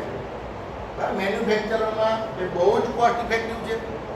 મારે આ એક કોઇલ બનાવવી હોય તો ઇઝ મેટર ઓફ 1 અવર, પણ એની જગ્યા પર 5 કોઇલ બનાવવી હોય કે 6 કોઇલ બનાવવી હોય તો વાર લાગે. પછી બધી કોઇલોને પાછી દરેક કોઇલની વચ્ચે સ્પેસર મૂકવાના, એસેમ્બલીમાં વાર લાગે. આ એલવી અને HV all together one bunch છે. એટલે આમાં એલવી પણ છૂટી નથી. પહેલા હું એલવી વીંટું છું, પછી વચ્ચે ઇન્સ્યુલેશન મૂકું છું, એની ઉપર જ એચવી વીંટી દઉં. કોસ્ટ ઇફેક્ટિવ ડિઝાઇન જેમાં તમે એર ગેપ કંટ્રોલ કરી, એટલે યુનિફોર્મ એર ગેપ મળે, જેનું બિલ્ડિંગ જે છે વધારે મજબૂત બને, એટલે સ્ટ્રેસ સહન કરવાની કેપેસિટી એની સારી છે. આની અંદર જોઈન્ટ ઓછા છે એટલે લોસીસ ઓછા છે. જોઈન્ટ ઘટી ગયા એટલે હાઇટ ઘટી ગઈ, હાઇટ ઘટી ગઈ એટલે કોર લોસ ઓછો થયો છે, બરાબર છે. તો આ નવી વાઇન્ડિંગ ડિઝાઇન છે. આના પછી આ છે ટ્રેડિશનલ, આ સૌથી જૂના, જ્યારે અમે નાના હતા અને તમે લોકો અમારા જેટલા હતા, બરાબર છે. અને એટલે હું એટલો નાનો તો નહીં, તમે લોકો એટલા મોટા નથી, બરાબર છે. પણ ઓકે, જ્યારે બધા નાના નાના હતા, આપણે બધા એવું કહેવાય નહીં, ત્યારે આવી ડિઝાઇન આવતી હતી. ઇન્ડિવિજ્યુઅલ પાઇપ રેડિએટર, ત્યાર પછી એનો સુધારો થયો અને આ કોમ્પ્રેસ ટાઈપ રેડિએટર છે, એટલે આ પ્રેસ કરીને ફિન્સ બનાવેલી છે. આ ઇન્ડિવિજ્યુઅલ પત્તીને કહેવાય છે ફિન્સ. આને નંબર ઓફ ફિન ભેગી કરીને એક આખું બને રેડિએટર. અને આ રેડિએટરના આઈડેન્ટિફિકેશન અથવા તો એના ડાયમેન્શનના બે ડાયમેન્શન હોય છે, પહોળાઈ અને સેન્ટર ટુ સેન્ટર ડિસ્ટન્સ. એટલે તમારે જ્યારે ઓર્ડર આપવાનો હોય ત્યારે આ બે આઇટમ જોઈએ. તો આ કન્વેન્શનલ રેડિએટર, આ ઓલ્ડ ડિઝાઇન અને હવે નવી ડિઝાઇન જે આવી છે. આ રેડિએટર જેવી જ દેખાતી વસ્તુ, પણ આને હવે બજારમાં કહે છે કોરુગેટેડ ટેન્ક. તો કોરુગેટેડ બોક્સ વાપરી જો કોઈ પુટ્ટું, કેવું પુટ્ટું આવે? એક બાજુ આમ સાદું પુટ્ટું, બીજી બાજુ સાદું પુટ્ટું, પછી એની વચ્ચે છે ને આમાં હાપુલિયા જેવી ડિઝાઇન આવે, એને કોરુગેટેડ બોક્સ. એમાં પ્લાય આવે, જનરલી સિંગલ પ્લાય આવે, પછી ડબલ પ્લાય આવે, 3 પ્લાય આવે, 4 પ્લાય આવે, maximum it can go up to 5 ply. બરાબર છે? અને જેટલી વધારે પ્લાય બને એટલું બોક્સ જરા વધારે જાડું મજબૂત બને. એ જ ફંડામેન્ટલ પર આ કોરુગેટેડ ટેન્ક છે. આખી ટેન્કમાં અહીંયાથી લઈ અને આટલો ભાગ અલગ જણે બનાવ્યો છે. ઓકે, જેને કહેવાય કોરુગેટેડ ડેવલપ. એટલે આ ટાંકીમાં આટલો ભાગ અલગ માણસે બનાવ્યો છે અને ઉપરનો અને નીચેનો ભાગ અલગ માણસે બનાવ્યો છે. અને પછી એસેમ્બલી કરવા વાળા પાસે એ બધું છૂટું છૂટું જાય. અને આ જે ફિન્સ જેને કહીએ છીએ અથવા જેને કહેવાય કોરુગેશન, તો એ કોરુગેશન ને ટાંકી બનાવતી વખતે ટાંકીની જોડે જોડી દેવું. એટલે corrugated tank is a part, corrugated fins is a part of tank and also provides the cooling. અને બીજો કોરુગેશનનો ફાયદો છે કે આ ડિઝાઇન છે ને બહુ જેને કહેવાય ને કે વધારે પડતા બુદ્ધિશાળી માણસોએ બનાવેલી ડિઝાઇન એ આ છે. કોરુગેટેડ ટેન્ક જે છે ને એ એકચ્યુઅલી બનાવવા પાછળના એ મુખ્ય કારણો છે. આમાં નંબર ઓફ ફિન્સ તમે બધી બાજુ મૂકી અને વધારે કરી શકો એટલે કુલિંગ ઇઝ મોર ઇફેક્ટિવ. આ જે ફિન્સ છે ને એ સોફ્ટ મટીરિયલમાંથી બને તો it can expand and contract. એટલે there is no requirement of conservator. એટલે શિલ્ડ જેને કહેવાય, શિલ્ડ જોબ. પણ આવા નમૂનાઓ હોય છે કે જે લોકો કોરુગેશનનો ખર્ચ કરે અને પછી કન્ઝર્વેટર બોલો સો કોલ્ડ પીએચડી પીપલ કે જે લોકોને એવું લાગે છે કે આ દુનિયામાં મારા સિવાય કોઈને કશું નથી આવડતું. ભાઈ તને આ મૂકવાનું હતું તો આ મૂકવાની જરૂર નહીં. આ રેગ્યુલર રેડિએટર કરતા અઢી ગણું મોંઘું આવે. મતલબ તમે આઈ મૂક્યું અને ત્યાર પછી આઈ મૂક્યું તો હું મતલબ ને તમે બબ્બે બાજુનો ખર્ચ, જેને મતલબ વગરનો ખર્ચ કહેવાય ને એવું કહેવાય. બટાકાની સૂકી ભાજી બનાવતા બનાવતા અંદર રીંગણ નાખી દો એવું થાય. બટાકા બાફ્યા પછી આગળ રીંગણ બટાકા બનાવતા અને પછી ભણેલી સ્ત્રીઓએ બાફેલા બટાકાને ટુકડા કરીને એમાં રીંગણ નાખી. બોલો આ બહેનોને ખબર હશે જો ઉપદાર થયું હોય. અને પછી એ જે રીંગણ બટાકાનું શાક થાય રસાદાર છે જેમાં બટાકા ઘરવાળો હોદિયા જ કરે બરાબર છે. તો એવા વધારે ભણેલા માણસો જે ભૂલો કરે એવી આ એક ભૂલ છે. એટલે આપણે ફોટો જાળવી રાખ્યો બધાને બતાડું છું. બરાબર છે. કોઈ કંપનીએ માર્કેટિંગના ટેમ્પલેટમાં મૂકેલો અને મેં એવું કીધું કે અચ્છા આ કોણે માર્કેટ હતા કે ના અમે પ્રોટોટાઇપ ડેવલપ કરે. એટલે અમારો પ્રોટોટાઇપ કેટલી મહેનત કરી. આજના કસ્ટમર એવું માંગે કે હવે કન્ઝર્વેટિવ ટેન્કની ડિઝાઇન બદલી આવે જે આવે એ તમને આગળ કહું છું. ઓકે, તો corrugated tank is the kind of a latest tank where you do not have any requirement of expansion chamber. જેને કન્ઝર્વેટર ટેન્ક કહો છો એનું ટેકનિકલ નામ છે ઓઇલ એક્સપાન્શન ચેમ્બર. કન્ઝર્વેટર તમે એટલા માટે મૂકો છો કે ઓઇલ જ્યારે ગરમ થાય ત્યારે એક્સપાન્ડ થાય અને પ્રેશર રિલીઝ કરવા માટે એ કન્ઝર્વેટરની અંદર જાય. જ્યારે ટીચર્સ છોકરાઓને એવું ભણાવે છે કે પેલું એક્સ્ટ્રા ઓઇલ જે આવે ને એ આમાં બરાબર, it is not for extra oil. Okay, we are maintaining certain level in conservator just to avoid any air gap when oil get contracted. જ્યારે આ ઓઇલ કોન્ટ્રાક્ટ થાય ત્યારે અહીંયાથી ઓઇલ અંદર જશે એ વખતે અહીંયાથી ટાંકીમાં હવા ના જતી રહે એના માટે કન્ઝર્વેટરમાં ઓઇલનું લેવલ આપણે મેન્ટેન કરીએ છીએ. એમાં મિનિમમ, મીડિયમ અને મેક્સિમમ એવું લખેલું આવે અને એના પર ટેમ્પરેચર પણ લખેલું આવે છે, બરાબર છે. અને એટ સર્ટન ટેમ્પરેચર પર તમારે આ મિનિમમ લેવલ મેન્ટેન કરો તો કોન્ટ્રેક્શન થયા પછી એર નહીં આવે. ધેટ ઇઝ ધ ગોલ, બરાબર છે. પણ એ ગોલનો ચેન્જ કરી નાખે પબ્લિક અને ગોલ બદલાઈ જાય અને પછી એવા છોકરાઓ ફિલ્ડમાં આવે અને એને એવું લાગે કે આ ઉપરનું ઓઇલ તો એક્સ્ટ્રા છે એટલે થોડું ઓછું થઈ જાય કોઈ ચિંતા નહીં. એટલે it is not extra oil. તમારે મિનિમમ લેવલ મેન્ટેન કરવાની જરૂર હોય છે. મિનિમમ કરતાં ઓછું ઓઇલ ગયું તો there are chances two operate goal. કેમ કે કન્ઝર્વેટર અને મેઇન ટાંકીની વચ્ચે ગોલ રિલે આવે જે ઓઇલની પ્રેઝન્સને સેન્સ કરે છે, જે અચાનક પ્રેશર ચેન્જને પણ સેન્સ કરે છે અને ઓઇલની પ્રેઝન્સને પણ સેન્સ કરે છે. અને ત્રીજું એ કન્ટિન્યુઅસલી નાના એમાઉન્ટમાં જનરેટ થતા ગેસને પણ સેન્સ કરે છે. મતલબ બહુ કાર્ય છે. આ અલગ પ્રકારનું કન્ઝર્વેટર ટેન્ક છે જે નવા પ્રકારનું. આ બહુ વર્ષોથી મોટા પાવર ટ્રાન્સફોર્મરમાં જે ઇમ્પોર્ટેડ આવતા હતા બહારથી એ બધામાં આવતું હતું. કેમ કે જ્યારે કન્ઝર્વેટર ટેન્કમાં ઓઇલ ભરેલું હોય અને ટ્રાન્સફોર્મરની અંદરનું ઓઇલ કોન્ટ્રેક્ટ થાય due to the atmospheric temperature change. કેમ કે આપણે ત્યાં overall change of temperature per year is more than 35 degree, બરાબર છે. શિયાળામાં it can go up to 12 degree or 15 degree અને ઉનાળામાં it can go up to 45 48, બરાબર છે. આગળ જતા 50 થઈ જાય તો કંઈ નક્કી નહીં, બરાબર. પણ ટૂંકમાં 30 થી 35 ડિગ્રીનો ચેન્જીસ છે અને એ ચેન્જીસને લીધે જ્યારે ઓઇલ કોન્ટ્રેક્ટ થાય છે ત્યારે અહીંયા મેં બ્રીધર નથી બતાવ્યું, આકૃતિ ખોટી છે. અહીંયાથી બ્રીધર આવે, એ બ્રીધરમાંથી હવા અંદર જાય અને એ હવાને ચોખ્ખી કરવા માટે સિલિકા જેલ અને નીચે ઓઇલ કપ મૂકેલો હોય. એ બેનું કામ આપણે રેગ્યુલર ભણાવીએ છીએ. ઓઇલ કપ છે સોલિડ પાર્ટિકલને ફિલ્ટર કરે છે, સિલિકા જેલ છે મોઇસ્ચર પાર્ટિકલને ફિલ્ટર કરે છે. પણ સિલિકા જેલ બદલવાનું કોઈ પણ પ્રકારનું જ્ઞાન અથવા તો સમય અથવા તો પૈસા બજારના લોકો પાસે હોતા નથી.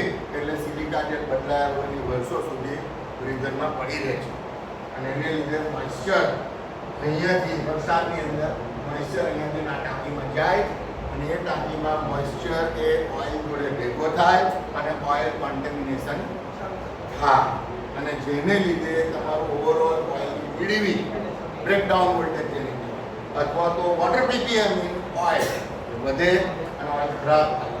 એવું ના થાય એના માટે આ ડિઝાઇન આવી છે. આને એરસેલ ડિઝાઇન કહેવાય.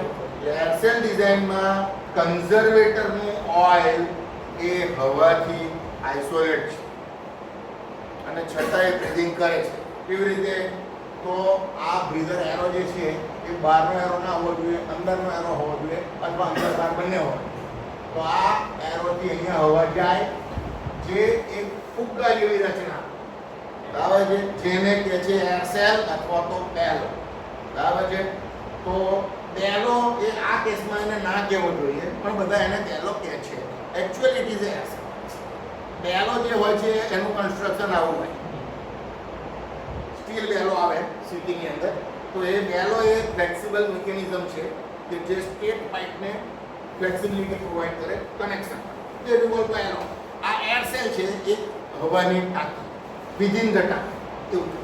એટલે જે હવા બ્રીધિંગ તરીકે લેવાની હોય એ હવા આ ટાંકીમાં ભરાય. એ રબરનો સેલ જે ફૂલી શકેલો હોય એ ફૂલે, બરાબર છે. અને એ એરસેલનું કન્સ્ટ્રક્શન કેરફુલી કેલ્ક્યુલેટ કરીને વોલ્યુમ ડિસાઇડ કરેલું હોય છે કે ટોટલ ઓઇલ આટલા ડિગ્રીના ટેમ્પરેચર પ્લસ 5 ડિગ્રી, બરાબર છે. કેમ કે તમે એમ્બિયન્ટ 50 પ્લસ 45 ડિગ્રી ટેમ્પરેચરાઇઝ સાથે 95 ડિગ્રી મેક્સિમમ લો છો અને બંધ હોય ત્યારે એમ્બિયન્ટ ટેમ્પરેચર શિયાળાનું એટલે 12 ડિગ્રી એટલે 95 to 12 આટલી આખી ડિગ્રીના ચેન્જીસનું ઓઇલ એક્સપાન્શન મેં કેલ્ક્યુલેટ કરીને એર સેલની ડિઝાઇન કરવાની હોય અને એ પ્રમાણે કન્ઝર્વેટરની ડિઝાઇન કરવાની અને કન્ઝર્વેટરની અંદર એર સેલ મૂકી અને એને બ્રીધર જોડે કનેક્ટ અને કન્ઝર્વેટરની અંદર વધારાની જે કોઈ હવા હોય એને કાઢી બરાબર છે અને પછી જે કોઈ હવા આની અંદર એટલા માટે ઓઇલનું લેવલ ઉપર સુધી છે બરાબર છે અને એટલે ઓઇલનું લેવલ કાચમાંથી નહીં દેખાય એટલા માટે આ દંડાવાળી મિકેનિઝમ મૂકી છે કે જ્યારે ઓઇલ ઓછું થશે ને આ દંડાની નીચે જશે એટલે તમને અહીંયા આ મીટર બતાવશે જેને નામ બજારમાં આપેલું છે MOG magnetic oil indicating glass અથવા તો મેગ્નેટિક ઓઇલ ગેજ બરાબર છે એને મેગ્નેટિક ઓઇલ ગેજ એટલે કે છે કે આ મીટર કે અંદરની મિકેનિઝમથી ડાયરેક્ટ કનેક્ટેડ નથી હોતું મેગ્નેટથી કનેક્ટ એટલે બહારનું મીટર ખોલી લઈ શકો સાફ કરી અને પાછું લગાડી દઈ શકો કેમ કે મેગ્નેટને લીધે વચ્ચે કચરો આવી જતો હોય તો નીડલ બહુ બધી વાર અટકી ચાલતી હોય બરાબર છે તો મેગ્નેટ સાફ કરી શકો એટલે એને એમઓજી કહે છે અને એમઓજી ફ્લોટથી જોડેલી હોય અને આ ફ્લોટ તમને ઓઇલ લેવલ બતાડે એ જ્યારે ફૂલ બતાડે ધેટ ડઝન્ટ મીન કે ફૂલ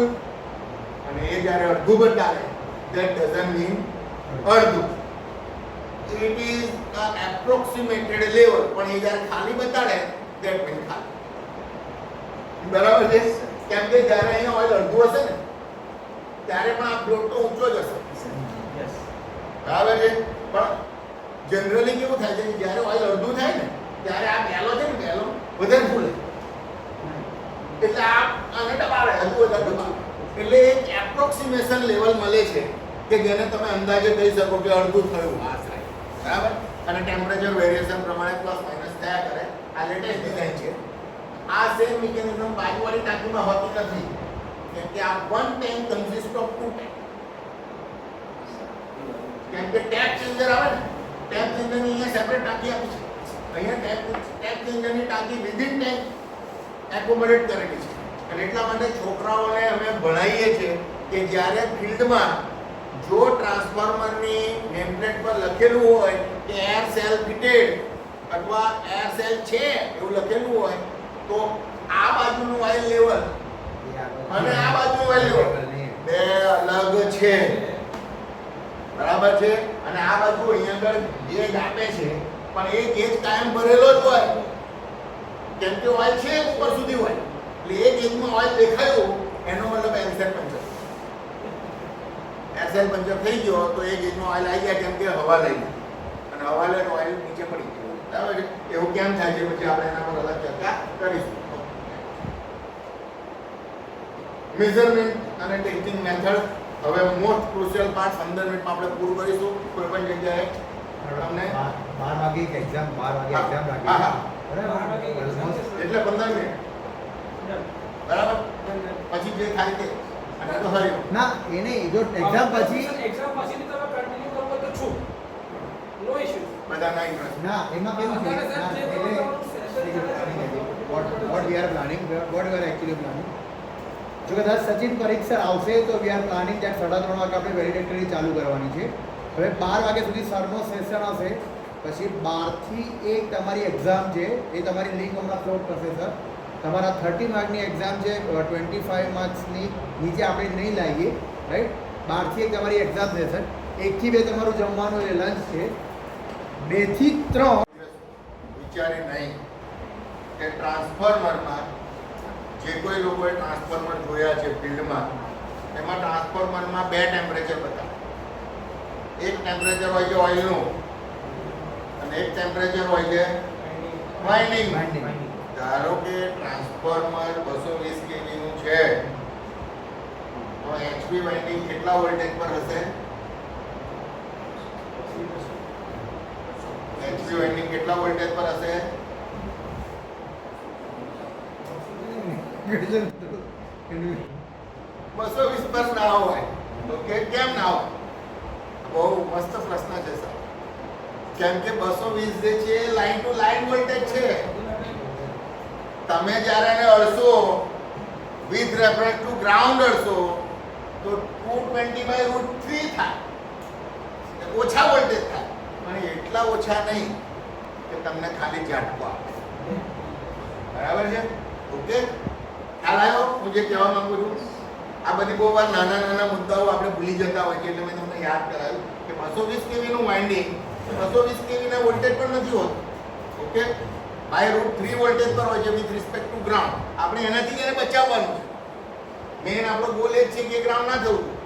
એવા વખતે how you major the temperature?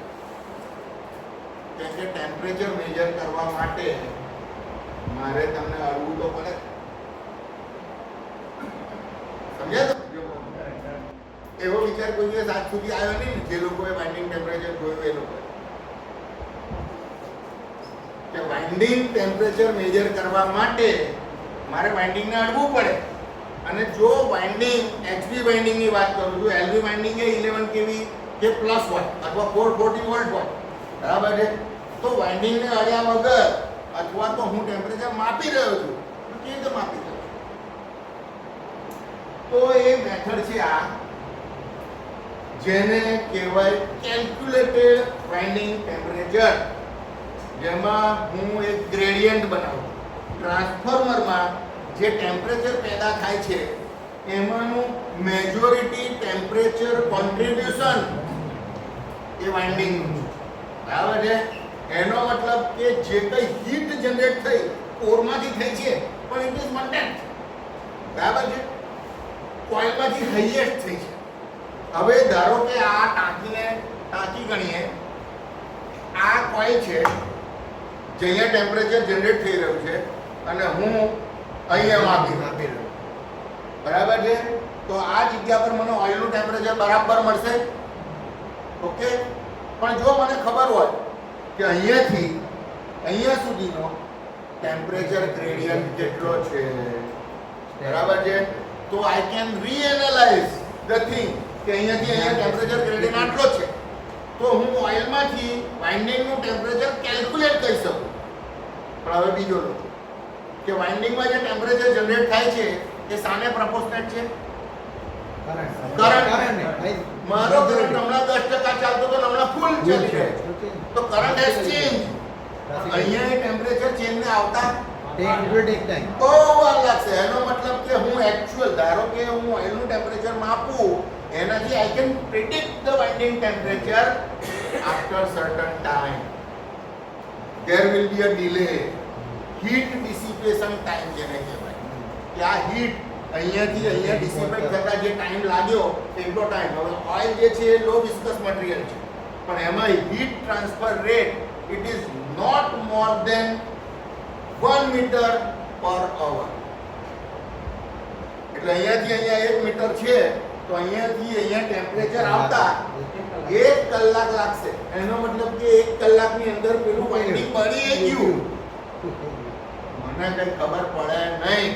એના માટે આ મીટર જે વાઇન્ડિંગ ટેમ્પરેચર માપતું હોય એ અહીંયાથી ઓઇલ ટેમ્પરેચર માપે અને એક ગ્રેડિયન્ટ બનાવે અને એક એપ્રોક્સિમેટ ટેમ્પરેચર બનાવે. બુશિંગમાં એક સીટી મૂકી હોય, જે સીટીને સ્પેસિફિક નામ આપ્યું છે WTI સીટી, વાઇન્ડિંગ ટેમ્પરેચર ઇન્ડિકેટરની સીટી. એ સીટીનો રેશિયો કેરફુલી મીટરની જરૂરિયાત પ્રમાણે બનાવેલો હોય, બરાબર છે? ટ્રાન્સફોર્મરની કેપેસિટી બનાવેલો હોય, એટલે આ સીટી દર વખતે કસ્ટમાઇઝ ઓર્ડર આપવાનો હોય, બરાબર છે? આ મીટર ઓર્ડર આપો એટલે એની જોડે તમને પૂછે કેટલા એમવીએ નું ટ્રાન્સફર છે, એટલે એ પ્રમાણે સીટીનો ઓર્ડર આપે અને સીટી બનીને આવે. તમારે આ સીટી બુશિંગમાં ફિટ કરવાની. It may be turret CT હોય, it may be ring CT, it may be external, કોઈ પણ હોય શકે. Generally turret CT. આ સીટીનું કનેક્શન આ મીટર જોડે કરવાનું. એટલે જેવો કરંટ બદલાશે એટલે સીટીનું આઉટપુટ ચેન્જ થશે અને સીટીના આઉટપુટમાં અહીંયા રેઝિસ્ટન્સ મૂકો. જે રેઝિસ્ટન્સ હીટ જનરેટ કરશે એ હીટ I2R ના પ્રમાણમાં છે. It is directly proportional directly proportional two I2. બરાબર છે? કરંટને ડાયરેક્ટલી પ્રોપોર્શનલ છે I2 ના પ્રમાણમાં. ઓકે, એટલે હવે મારી પાસે બે રેફરન્સ. એક રેફરન્સ છે ઓઇલનો જે હું માપી જાઉં છું અને બીજો રેફરન્સ છે વાઇન્ડિંગનો જે હું માપી જાઉં છું. હવે મારી પાસે એક એવો પેરામીટર છે કે which is directly proportional two heat generation અને બીજો એક પેરામીટર છે કે જે હીટ ડિસિપેશન. અને આ બે પેરામીટર પરથી આઈ એમ મેકિંગ અ ઇક્વેશન અને એ ઇક્વેશનના બેઝ પર આ મીટર તમને એપ્રોક્સિમેટ બાઇન્ડિંગ ટેમ્પરેચર બતાડે which is have a accuracy of near about 1 degree. બરાબર છે.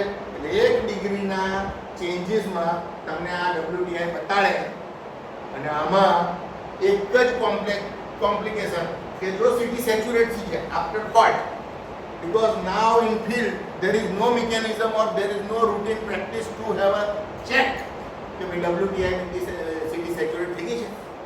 અગર WTI સીટી સેચ્યુરેટ થઈ ગઈ હોય તો એનો આઉટપુટ કરંટ ચેન્જ થઈ જાય તો જનરેટેડ ટેમ્પરેચર ચેન્જ થઈ જાય તો વાઇન્ડિંગ ટેમ્પરેચર ખોટું બતાડી શકે અને જે તમને ખબર પડે નહીં.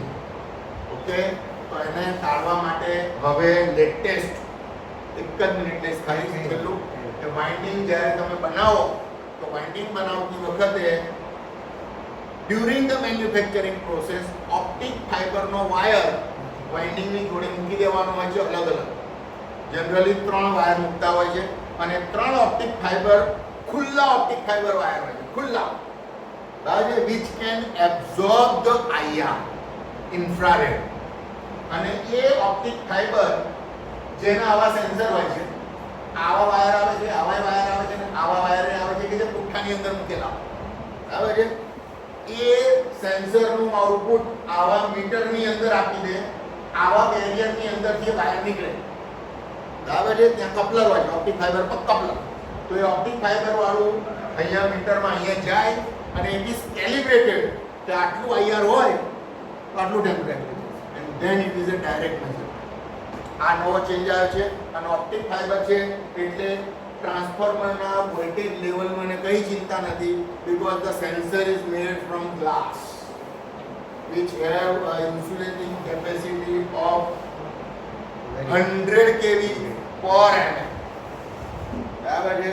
એટલે એમાં કઈ પ્રોબ્લેમ થતો નથી. તમે વાઇન્ડિંગને ડાયરેક્ટ અડી અને રિયલ ટાઈમ ટેમ્પરેચર એનાલાઇઝ કરી શકો છો and that's how you can control the temperature or know the temperature. Okay, આના પછીના સેશનમાં ટેસ્ટિંગની મેથડ્સ છે બરાબર છે. એમાં ટ્રાન્સફોર્મરની ટેસ્ટિંગની મેથડમાં શું નાના નાના ચેન્જીસ આવ્યા છે, નવા ટેસ્ટ શું ઇન્ટ્રોડ્યુસ થયા છે. It will B SFRA. જો કોઈ નામ સાંભળ્યું હોય તો will discuss SFRA what is that અને પછી આપણે આગળ વધીશું અગર તમે કંટાળી ના ગયા હોય તો. ઓકે, ચાલો મળીએ ક્વેશ્ચન સેશન આપણે. On behalf of Sri Kittur Polytechnic College, and it was already a nice session and we will enjoy after the test or lunch. Thank you once again, sir.